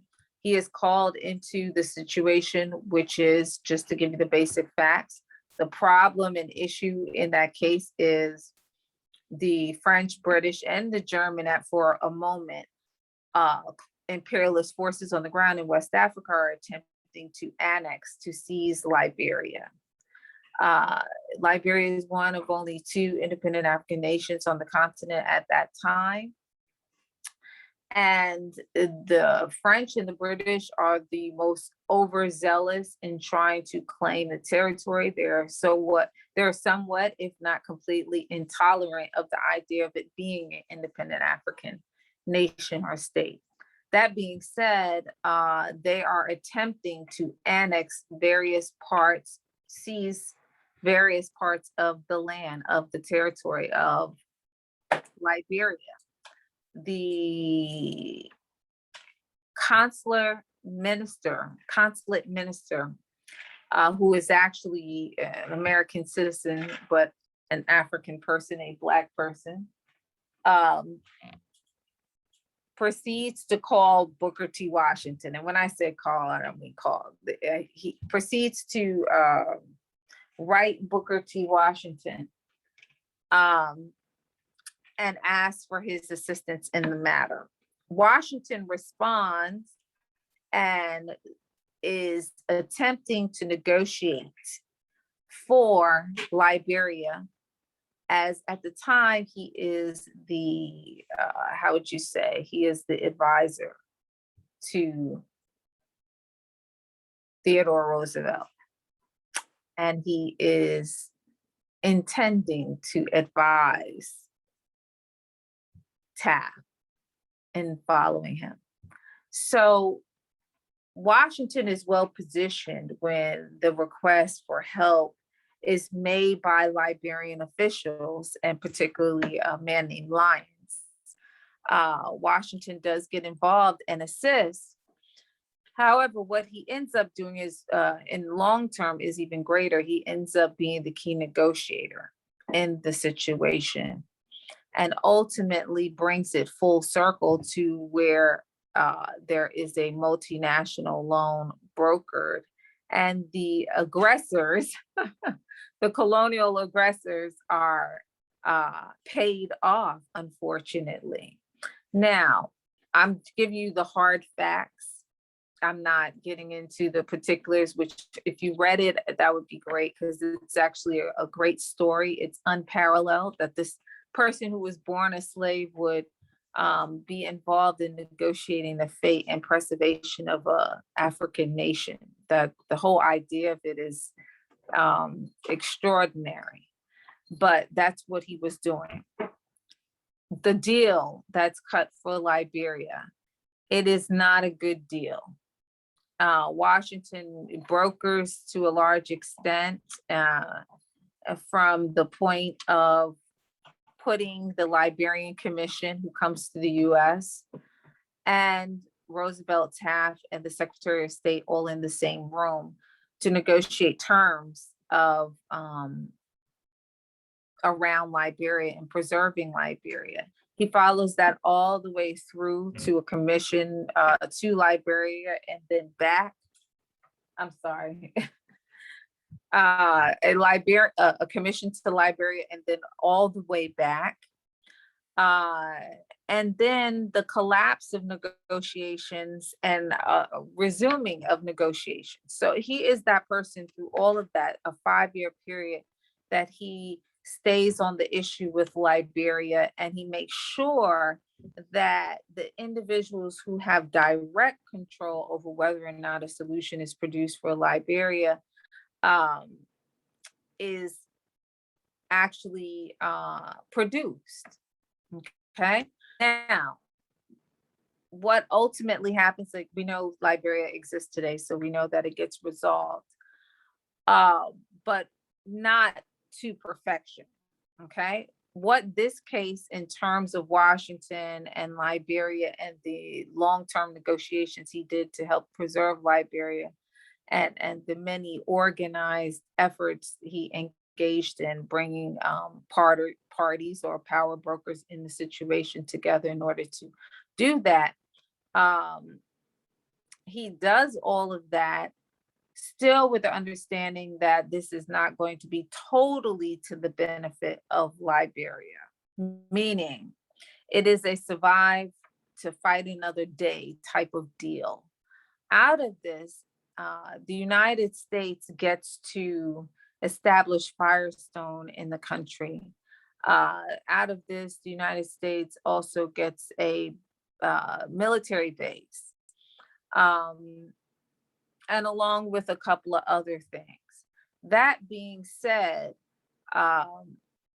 when the case began in 1907, 1908, Liberia is not an obvious economic boost or place the United States is particularly interested in. So it states no claims to Liberia, even though the founding, as you all may know, was through the American Colonization Society around 1847, and then becomes independent. But it's through a racist, white supremacist, racist organization that this effort to expatriate African people in America back to Africa is born out of. not to say the people didn't want to come back, but the organization, right? The institution on the US side is one that is interested in the removal of the African person, the Black person from the United States, especially as the march towards freedom starts in opposing American slavery, right? So this is an organization that makes removal possible. Okay. That being said, the United States never wanted to make claims to Liberia because it did not know how it could exploit Liberia economically. That over the 5-year period becomes more clear on the part of the United States. They realize that Liberia has rubber. So where there was no interest in Liberia and really preserving anything around Liberia at the beginning in 1907, 1908, by the time the case is close to resolution, the United States has figured out that there is rubber there, that there is a vital, a lucrative rubber market to be pursued there.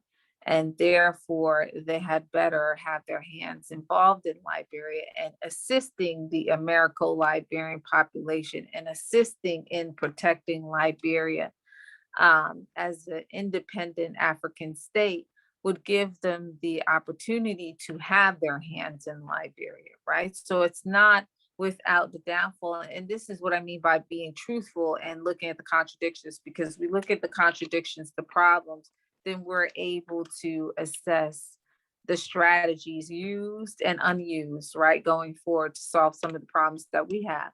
But that being said, nobody should think that Washington's contribution was, although it was the ultimate, no one else had the power to negotiate from start to finish the fate of an African nation at that moment in time, having access to a US president and officials at the State Department.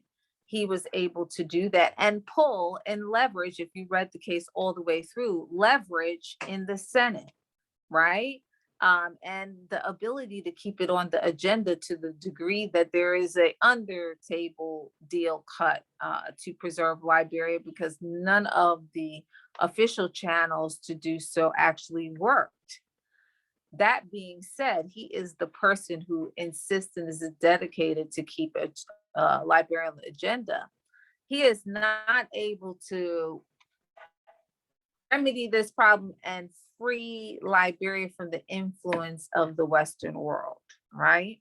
Meaning this deal comes with strings attached, right? A military base, this, that, and the other, right? But these are the things that Washington says to Liberians as a whole. He writes the Liberian officials and gives them a list of recommendations after the whole thing is over. The first recommendation is resolve the indigenous and the Americo-Liberia problem. If you do not, it'll be the death of the nation. He knew that the conflict on the ground between the indigenous Liberian and the so-called Americo-Liberian population could destroy the nation. And as all of you know, if you know Liberian history, you know the legacy of that war that perpetuated many other wars, right? But that was at the source of it. He goes on to say, stop importing and consuming Western goods. That is his primary recommendation, smack dab in the middle.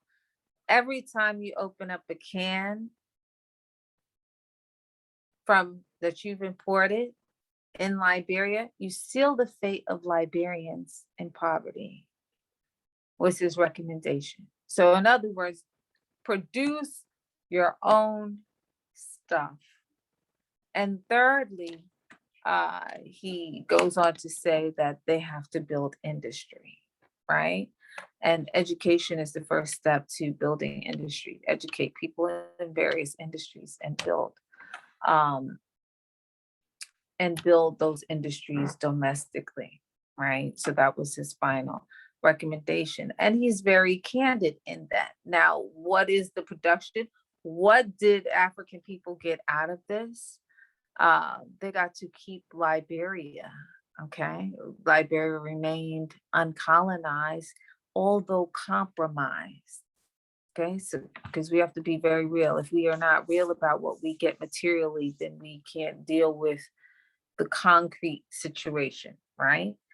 In that case, the Liberian crisis, the concrete benefits gains is the maintaining and the holding and preservation of the nation. A small piece of land is annexed, I believe, in the north.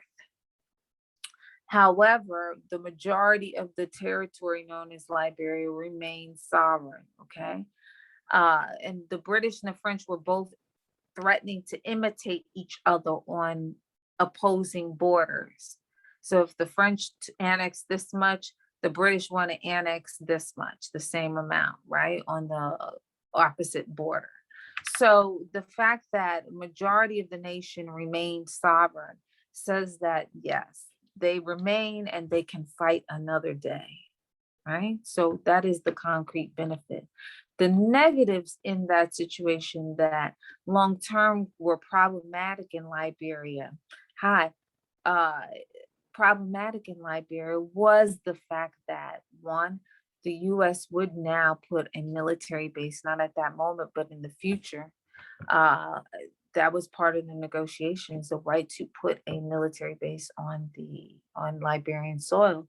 But also, too, the other negative is that the United States had finally figured out by the end of this crisis how, as I stated, to exploit Liberia, which would be through the rubber market and corporate level, meaning Firestone. So those are the negatives to it. But it wasn't a matter of, it was the only deal going. And it was a hard fought for situation and scenario, but it did allow Liberia to, sorry guys, it did allow Liberia to survive, okay? And the final case that I looked at in here that we're gonna look at today, so you got that Liberian crisis and the concrete gains. But the African exclusion measure is very different kind of case. The case is not a long, winding case. It's a very short case. And excuse me, y'all, because I don't have my regular glasses, so like my eyes, I can't even really see what's on the screen that well. So, but anyway, the Liberian crisis is in stark contrast to the African exclusion measure in the sense that the African exclusion measure is a case that takes place within 1 week. And the case is one that comes up as a result of the completion of the Panama Canal. And the Panama Canal was basically an engineering marvel in the sense that it was a series of locks, right, that came together, allowing water to accumulate and lift ships over the mountainside, right? That is Central America, a territory that used to be Colombia, but is present day Panama due to the United States' willingness to exploit the conflict in that region and then support the construction of Panama, which it would also clearly negotiate and achieve or gain some right to drill through the mountainside, opening up the Pacific and the Atlantic Oceans. right? So now you don't have to go around the continent, right? So if you don't know about the Panama Canal, that's pretty much what the objective was. Whoever was going to open up the oceans so that you can go right through Central America, across Central America, instead of having going around South America or around the North American continents, you would be able to cut through Central America right there in the Gulf, opening up the waterways, right? Easy access from the Atlantic to the Pacific. So this was a race to be a world power, really, in that sense at that time. And Theodore Roosevelt, once again, was the person who spearheaded that project. It was an American project in Panama. The employees, the administrators, once again, were largely American military persons. These American military persons hired non-American labor. Not only was the labor not American, the labor was primarily comprised, or the laborers were primarily comprised of Black and African people from the Caribbean, Central and South America. So the professionals and the managerial administrative class of people on the project working down there, military persons and personnel included, are primarily white. They would call them gold roll because they would get paid a certain kind of way and have a whole set of privileges. The African population, largely from Caribbean, Central and South America, who would work on this particular project, were the laborers, and they were silver roll. They were paid in, I guess, whatever was the equivalent on the silver roll in terms of the coinage. And they had less privileges, subpar, substandard housing, substandard healthcare. And at that time, yellow fever was a major issue.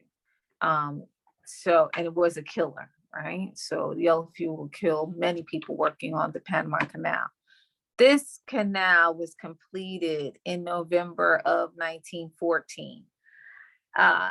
The moment it was completed, the very next consideration came up, which was that US and US officials in the United States as a whole wanted to let the African population, the Black population from the Caribbean, Central and South America that had labored on the Panama Canal, they wanted them to know, thank you for your labor, but no thank you on immigration. The next step after you've gotten used to being paid American wages will not be for you to immigrate to the United States. And the way they made this clear was on the final day of the year, 1914, December 31st, a senator out of Missouri would propose a measure, specifically the language being, quote, exclude anyone of the African or Black race from the United States, putting them in quote, putting them in the same category as criminals and undesirables attempting to enter the United States. So this measure, that language was entered into a amendment, 19th Amendment of the larger immigration bill, due to come before Congress in 1915, first week of 1915. But it in fact passed on December 31st of 1914 with no contest from 1915 on, January 1st, anyone of the Black or African race could be excluded from the United States, immigrating to the United States forever. Now, while it was specifically aimed at the African and Black population in Central America, Caribbean, and South America, The reality is that, one, we must know some people in those parts of the world, whether they are identified with Black or not, don't always identify that way. However, the United States was imposing their definition of Black and or African, right? Yes. If I hope somebody just said something that let me know you're reading the case. Yes. So everybody, the Dominican Republic, Puerto Rico, all of these places are included in the places where Black people would be excluded coming from, right? So people coming from these places, if you're a Black or African, they were seeking to exclude. And yes, this is true American legislative history. That being said, this passed in the Senate. It was due to go to the House of Representatives the very next week. And there would be a debate on the floor of the House because the Congress needed to vote as to whether or not to affirm this bill, this amendment in the larger immigration bill, and make it law.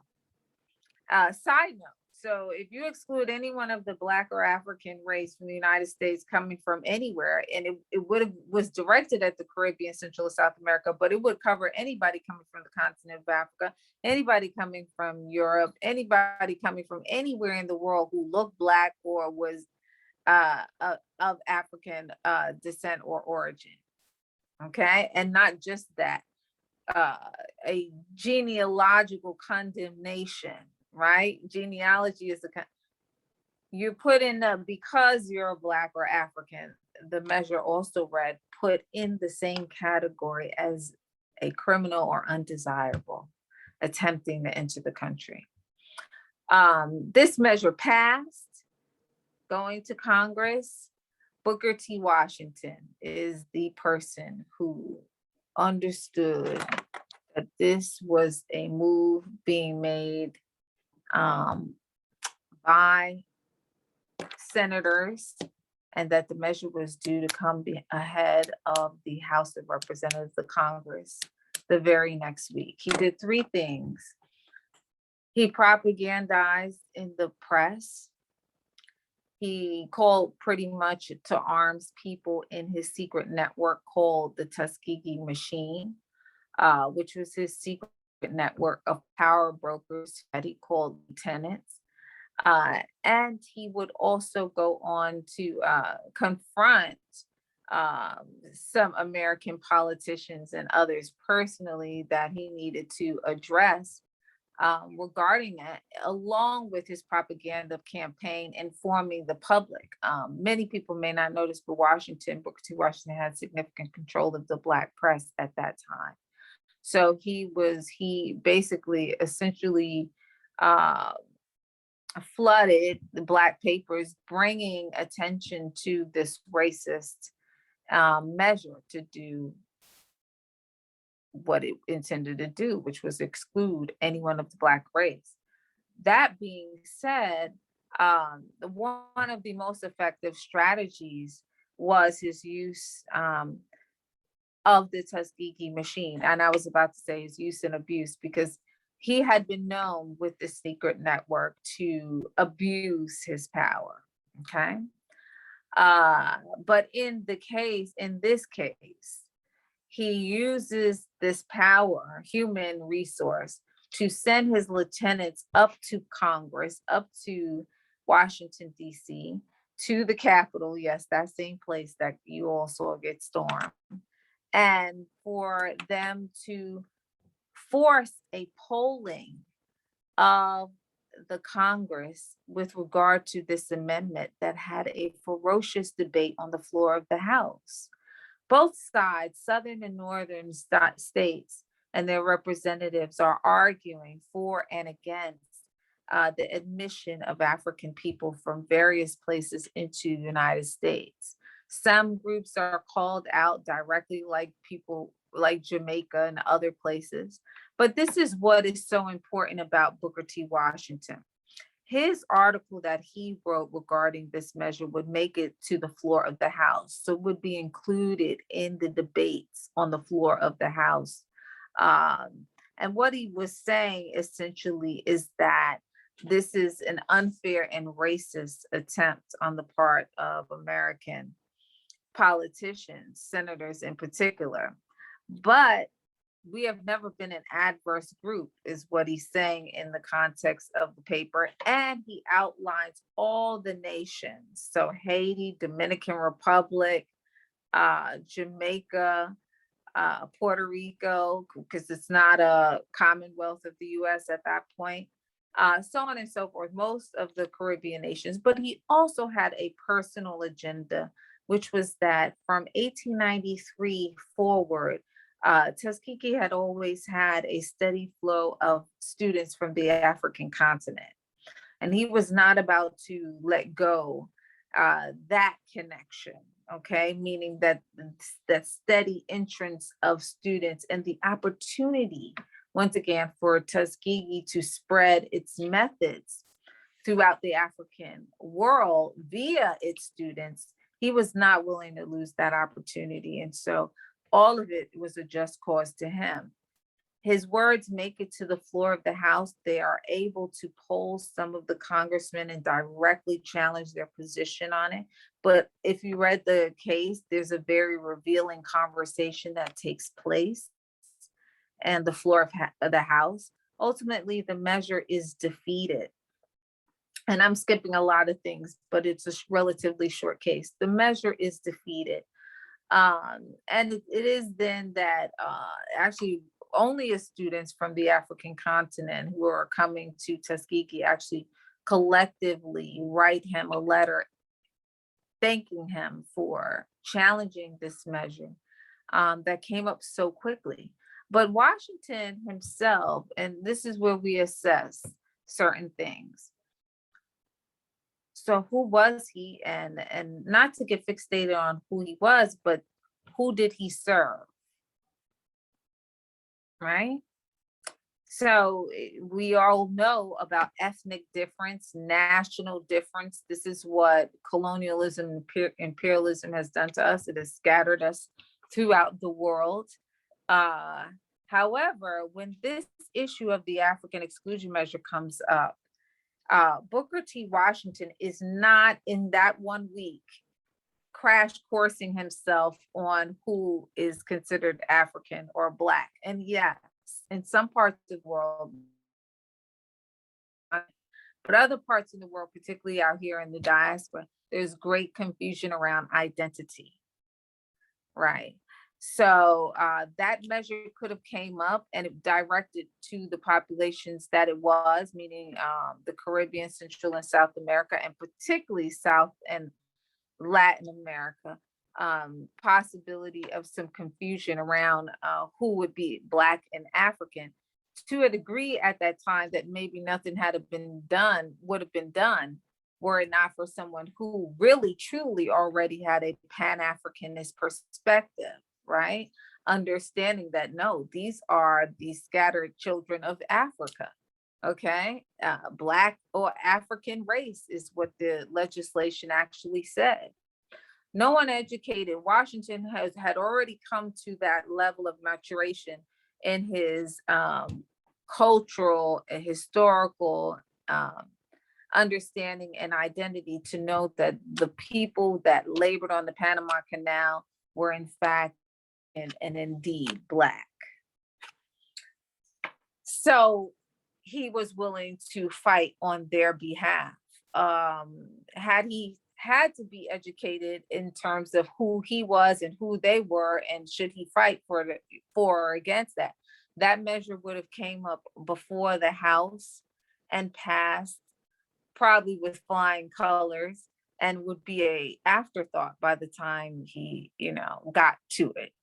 But in this instance, he's able to move swiftly. What does that mean? What does that produce for African people, the defeat of this measure? Well, first of all, it is a defense of all African people, right? Because this was an attempt to globally lock out anybody in the world attempting to come to the United States if they were Black or African.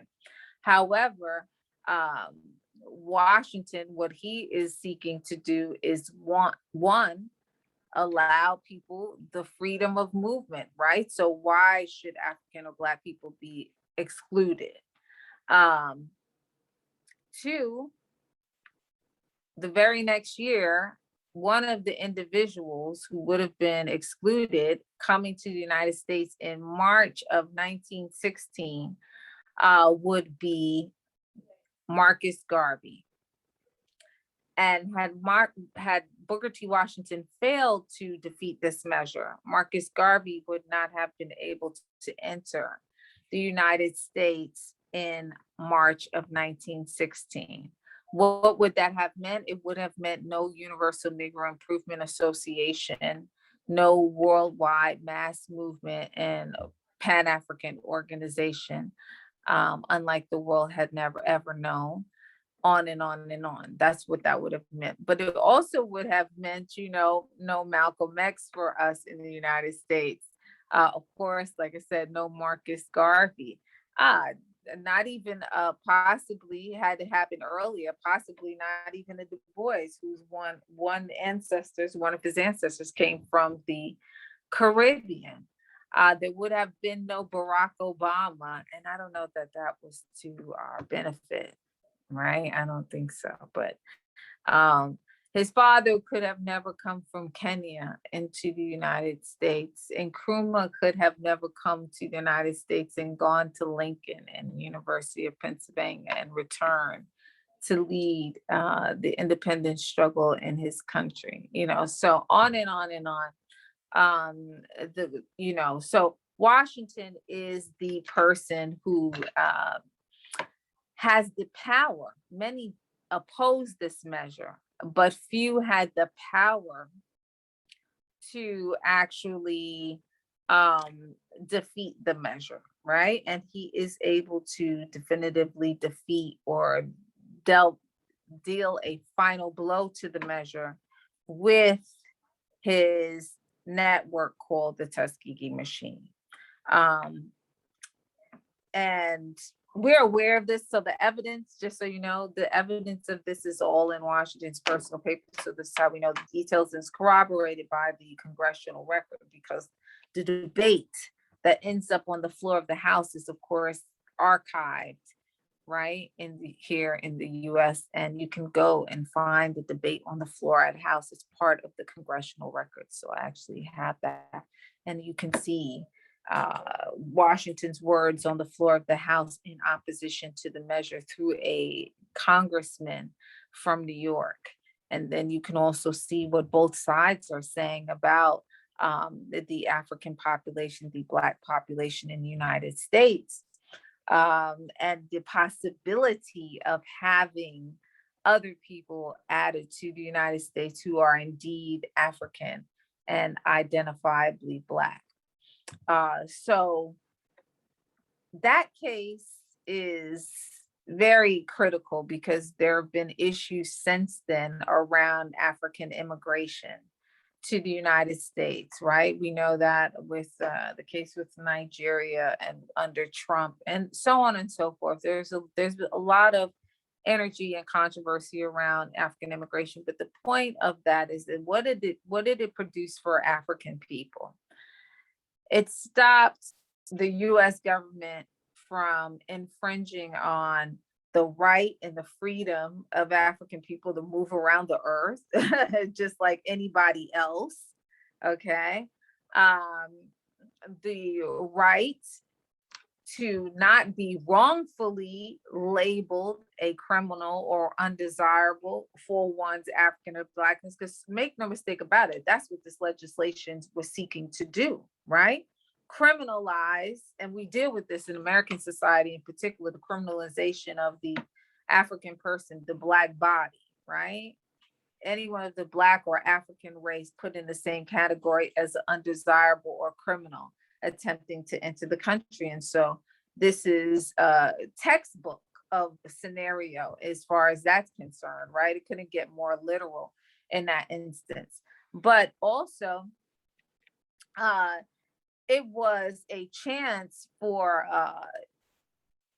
other people in the African world to continue to access the resources there. The most important and final issue that Washington had with this measure, or really what was at the core of his opposition to this measure, was what I stated before, his steady stream and connection with the African continent, and the stream of students that had been coming from the African continent since 1893 is documented. And so he is seeking to protect that right, protect that freedom to move in and out of the United States and access Tuskegee as this global hub, really, because you will see, I think in one of the chapters, you guys should have it in 3 or 4, you see the images of the African people from all around the world that are at Tuskegee, right? Certainly you don't think that those brothers holding the British flag were really British, right? They are clearly African people. If you look at some of the images that are in chapter 3 that you have, you'll see the international students, they're holding a British flag. They certainly weren't from the UK, but yes, they were from some colonial territory, right? Whether in Africa or anywhere else, could have been even from the Caribbean, right? Right. But their ability to move in and out of the United States coming from a colonial territory or not would have been denied, period, right? So that is what Washington did. Now, that's unlikely for him because at that time and even afterwards, he's not considered a Pan-Africanist. And that certainly, yes, the immigration laws in the United States have definitely impacted the demographic within the Black community, right? Like I said, no Malcolm X, right? No, for those who think it's a good thing, no Barack Obama. But for those of us who know it's a great thing, there would have been no Marcus Garvey, right, to accept the invitation of Booker T. Washington to come to Tuskegee and see the industries there. So that's the bottom points on the African exclusion measure. The point of it all, though, is to get some understanding of what benefits us, right? So if I said that Washington did not move on the African exclusion measure because he did not believe that it was going to harm, the Black population, or he didn't see any harm in the United States excluding them, then that wouldn't be Pan-Africanist, right? But the fact that he answers for all African people in this scenario, right, coming either from the continent or the Caribbean, Central, or South America, it means that when necessary, he is an advocate, he is an agent of African people in challenging US politicians and policy that is harmful to African people, right? To exclude anybody based on their genealogy is really just base. It's really low level. But here we are, you're saying that this nation is going to base their immigration bill or immigration conditions, policies on just that, right? So that being said, Washington could have had the very, there's groups called ADOS, which some of you may know about, that are very national, African-American nationalistic, right? Meaning that just the way that anybody could be nationalist to their own country, So there is a strong faction in this country building along those lines that really say, like, Black Americans are separate and apart from any other kind of African person, and that the benefits that come from America should only be for that group of people, right? So this sort of feeds into that. Had Washington not advocated for, because he's aware he's advocating for all African people. And who does he think he is? He certainly thinks he is a representative of all African people, of Black people, right? And he is conscious of the fact that he has the power, right? To negotiate this, to push this, to challenge, to disrupt, because if you read the case carefully, you understand it is a sort of disruption of the Congress. So when we look at cases like this, so those are two concrete cases, okay? The points that we should be mindful of is that when we look at what's to the benefit of African people, how are we qualifying these things, right? I just read a couple of cases that I wanted to share, and I'm probably still going to share them because I'm not going to get to everything I would have covered in this course. But at the end of your learning outcomes, it talks about having a weigh and measure orientation, an ability to weigh and measure, right?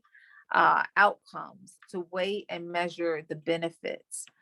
That being said, at the core of how we are studying Pan-Africanism is for you to have the sort of orientation that can readily identify when something is not beneficial to us in a literal way or good for us, right? Because what do you ambassadors do? You go and you qualify businesses and services of all kinds to ensure that we can move around this earth safely. Exactly. I love Black people. How do you know what's good for us? Do you get what I'm saying? Our discernment in that instance has to be invoked and used. And so the cases, what we learned about is just to give you some concrete examples. I'm still going to post readings, even though we're done, but I'm going to post some final readings about Pan-Africanism being expressed on the continental level, because that's very important. And that's not what we're not going to get to that today, because I'm already out of time and over 5 minutes.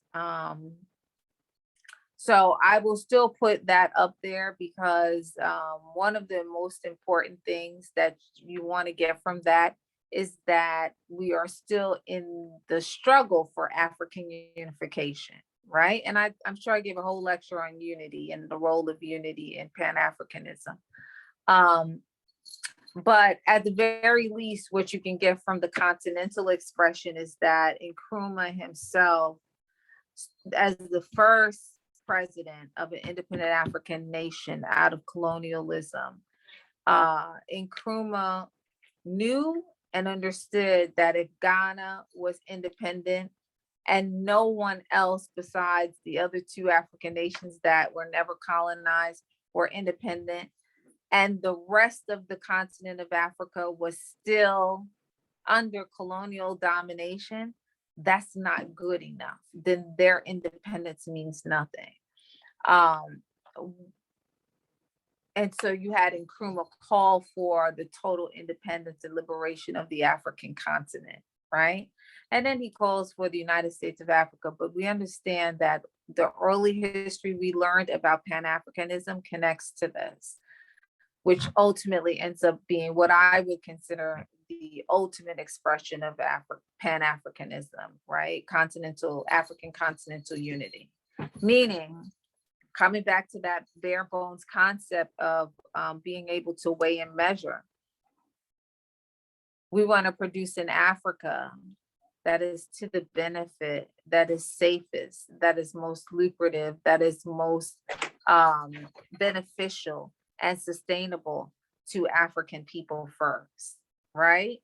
Not to other people first and then African people last, right? And so that's where this whole, the first Pan-African Conference, the Pan-African Congresses, which produces the OAU, where Nkrumah makes that statement, right? The Organization of African Unity, where he declares that the independence of Ghana is nothing unless it leads to the total liberation and independence of the African continent. And then today, right? Independence, tomorrow, the famous statement, the United States of Africa, right? But we're not there yet.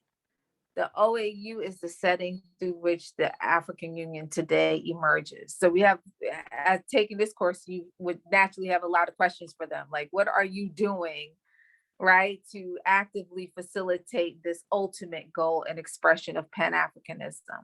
But ultimately, our bottom line here in all our studies and everything you read here, you should have a working definition of Pan-Africanism, the unification of African people or Black people for the purpose of eradicating oppression and exploitation. And that's right in line with the vision and mission and goal of I Love Black People.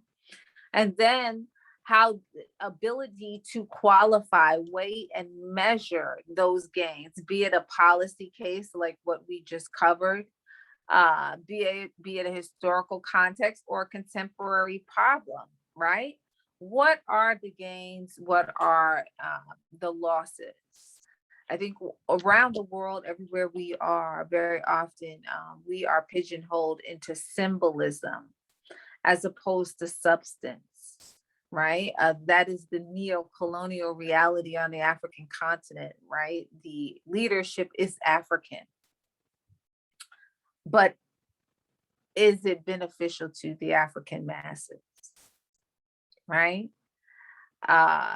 So once again, of the ability to qualify and be honest in the qualification, like we did with the Togo Expedition, and even in the case of Liberia, that case had a lot of room for critical analysis and honesty, right? Not the best deal in saving Liberia, but the only deal going, right? That allowed Liberia to live to fight another day. But we don't need to say, oh, well, that wasn't true, that now the US can put a base in it. No, that was what happened.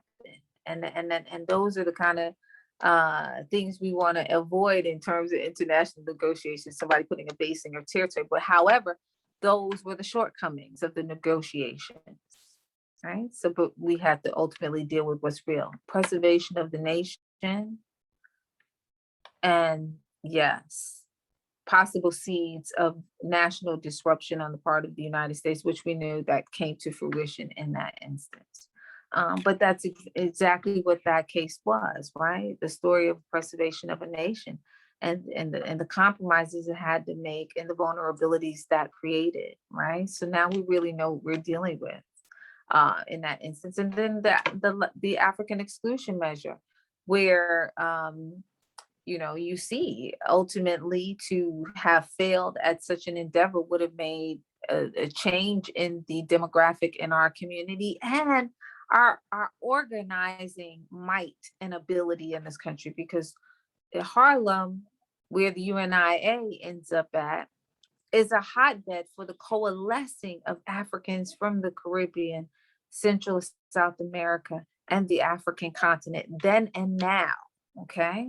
So the failure of to defeat the African exclusion measure would have changed the African dynamic in America and all the strategies and tactics we have employed in our struggle over the last century plus, right? So those are very important cases when you want to look at concrete things to qualify, right? You have legislation, you have documented deals and negotiations around the preservation of the nation. But when we're talking about everyday work that you all do, we also have to make sure that we know how to qualify those things. What did this produce for that individual person?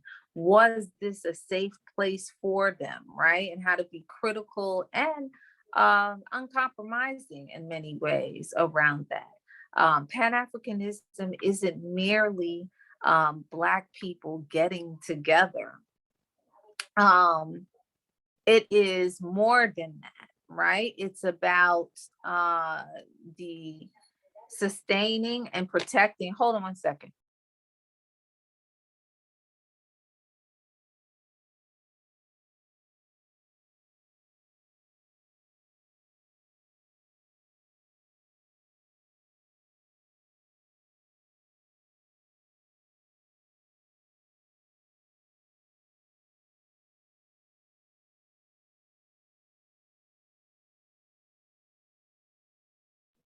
Okay. All right. I was about to write. You say unmute me. Sorry, I had some background noise. I had to stop. So our focus is on the ability to qualify. Now, I will be sending, because I don't want to go too further over. If you have any comments, you can put them in there, final questions. And no, we are just excluding a whole chunk of what I would still do, because I had on my syllabus one more week, because I never count that first lecture as like the first session, because you don't have the readings as of yet. So what I will do is still share the relevant materials, and you can look at the syllabus and see. Yeah, so oh, Guy's opinion. Okay, so interesting. Oh, okay, so that's your name. Washington Garvey. Who was more influential as well? So this is the thing. Washington is the person who I think inspires, well, not think, I know he inspires Garvey. He's his senior, right? Garvey knows about Tuskegee. He's inspired. He learns about it as a result of the International Conference on the Negro, which I think I spoke about last session. And he is invited to Tuskegee by Washington, and Washington defeats this dreadful racist measure that then months later allows Garvey, a year later, Garvey to come into the United States. He wouldn't have been able to had he Washington failed to defeat that measure. That because Jamaica is named specifically in the debate around this particular, the African exclusion measure. So I think that they're all influential in their own right. Washington never promotes himself as a Pan-Africanist, but along with these cases, you see him involved in, the Friends of the Congo propagandizing against atrocities in the Congo Free State. I don't think that he ever took on the persona or the identity of a Pan-Africanist in the way that Garvey and then Du Bois would. However, in practice, he is probably the more, he is measurable. He is a measurable Pan-Africanist, because there is no confusion about what he's doing and who he is doing it for, right? Everywhere we are, we have to ask ourselves that question, because the balance of, the balance and the fate of African people is so delicate. All of the systems that sustain us are disrupted and corrupt. So, when say you're a medical doctor, we're focusing on healthcare in I Love Black People this year. Imagine the damage a doctor can do if they don't have any commitment to the person, right? This is all come up with the whole COVID, right? Do they have your best interest that hard? So with Booker T. Washington, he's always looking at the interest of African people. He's a ruthless figure in many instances, but someone who knew how to get measurable results, and was not, screaming it from the mountaintops, right? Very often in our history, I think that we start to idolize people who are sort of just images of things, represent things, but have not produced the substance of things in many instances, right? So I don't want to exalt or, negate anybody, but I can think of many instances where, I'll give you an obvious example. In America in particular, people are, particularly Black people, are taught to or encouraged to revere athletes and, entertainers. And while they do the work that they do, the things that they are looked to for, those are not the things they do, right? So for their political position, their political opinion, their work with the people in the community, some of them will go on to do that. But my point is that these are more symbolic things, right? All the kids wanted to be like Michael Jordan. Sorry, not Mike Tyson, Michael Jordan. at one time when I was growing up, right? Michael Jordan was everything. That being said, Michael Jordan didn't do a lot for Black people for a long time. He's just getting with the program a little bit now. Michael Jordan was in prison to house Black people. Okay. And I don't mean house them rent free. I mean, like house them like free labor, right? Jail, prison. He was building prisons. There's no reason he should have been looked up to, except for that. Okay. He's an exceptional athlete. That might be a natural thing on his part. Who knows? But he had not done anything, right? So always placing value on the wrong things, so to speak, right?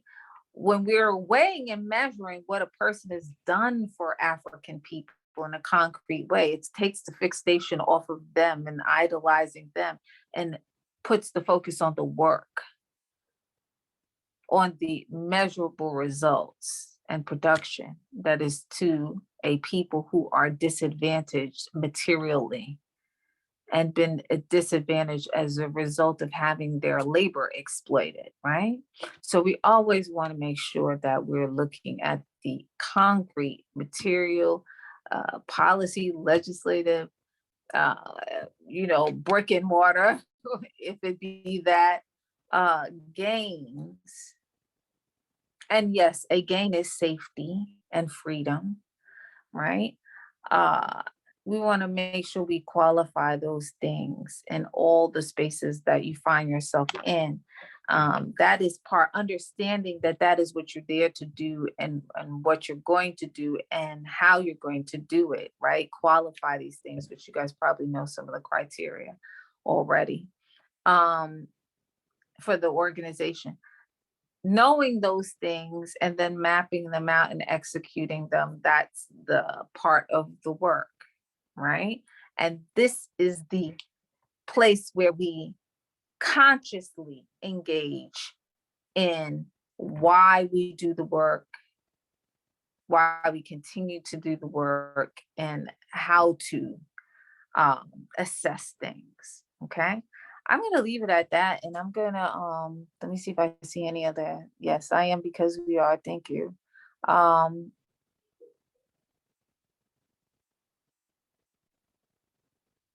Yeah, I love this. So the button is ready, and I've been seeing that all along.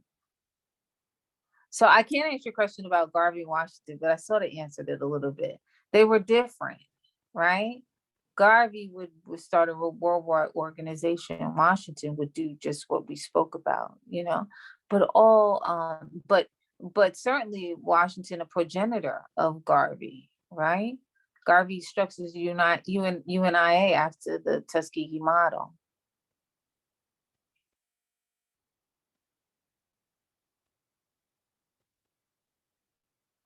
How do you see if we select?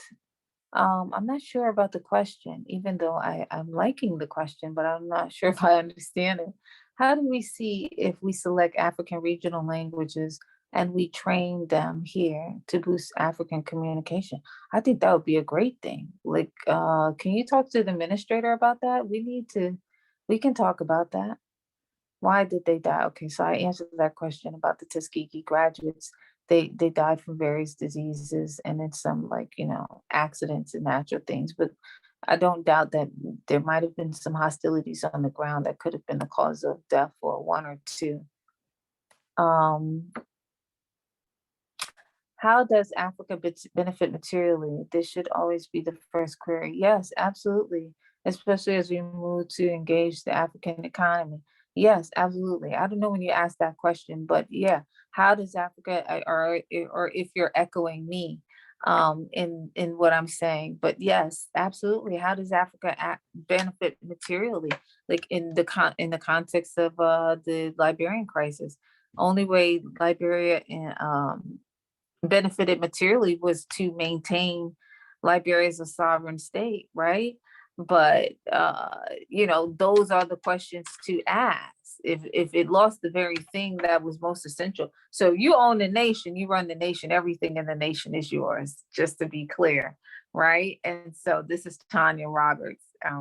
ask that question. So whatever the nation produces is yours, but yes, with a glitch, a compromise, right? Oh, what's produced in the country for Firestone, they want to access the United States to your rubber market, right? And I'm going back to the Liberia case just to, to answer this question, right? So how does Africa benefit materially is the question I always want to answer, because we have been deprived materially.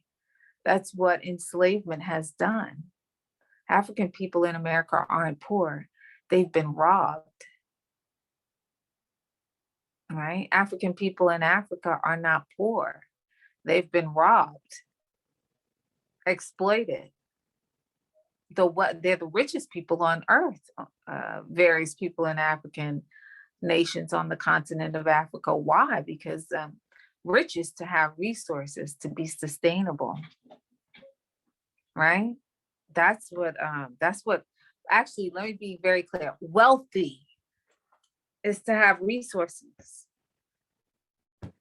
right? That you can live off of. So, yeah, that's always a constant question, right? And we shouldn't be ashamed of that, because we are trying to remedy our material condition that was imposed on us.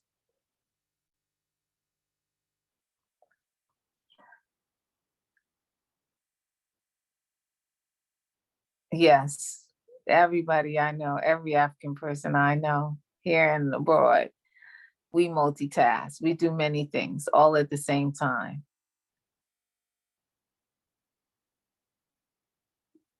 Okay.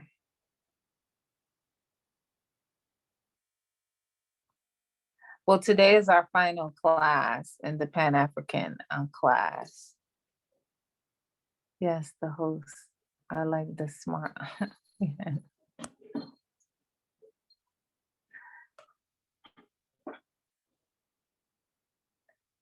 Okay. All right. So I think I've answered most of your questions. It's let me see something. Okay, hold on. I guess this is the last one, right?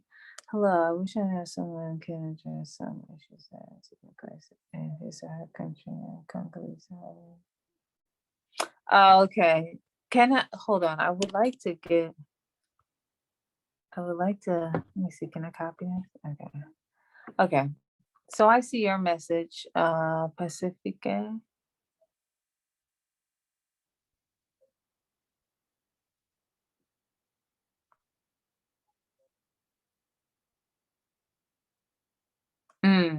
All right. So I'm keeping your copy of your message,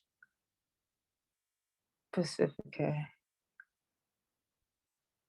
I'd like to know more.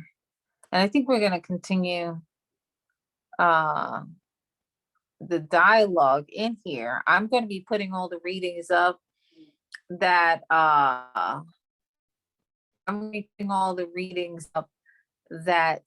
you would have been doing for this week, along with a film to wrap it up. It will deal with the African independence struggles and movements, which, in my opinion, and intellectually and otherwise, politically, I would see that as the highest expression of Pan-Africanism when we talk about continental unity, right? And calling it Pan-Africanism because that continental unity ultimately being to the benefit of African people on the continent of Africa and to the benefit of African people in the diaspora as well, or the diasporas, meaning everywhere we go, right?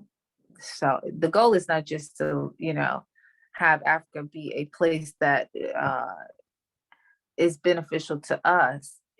What we want, I think, what we always want is the right to move around this earth freely, safely, everywhere we go, right? And so, and safely in all our engagements. So kindly answer. I'm not sure I understand. I can't, I copied your message only because I don't know I don't know if I can answer that on here, but I'm going to engage you. So I did copy your answer. I think that we certainly were interested in, because that is the issue of xenophobia, right? The administrator, not the administrator, but the co-founder, I'm going to bring it to his attention. Politically, we're aware of issues like this, right? And it is exactly what we're talking about in terms of xenophobia on the continent of Africa. It's very real. Xenophobia is real out here as well, you know. So readings on Black Wall Street. I'll share an original documentary that's really old. But off the top of my head, I don't know a text on Black Wall Street that you can read. But I do have at my disposal the first documentary made on it, the original one with John Hope Franklin, which is actually far more revealing. So I'll share it in the group. Pacifica, I'm gonna follow up with you in the group, and I hope the administrators are reading your message. Just saying that people were. But I got what you're saying. I mean, I understand, and I'm gonna try to follow up. Yeah, so really what we're trying to do here is cultivate you and help you develop as much as possible in an orientation, with the orientation, so that you have an ideation that says in all that you do, everything that you're involved in, that you make sure that it is to the good and safety and wellness of and betterment and benefit of Black people and African people. And I use those synonymously because I believe that Blackness is a natural characteristic of being an African person. So, but yes, so it is, all those things are to the benefit of Black people, to the benefit of African people, right?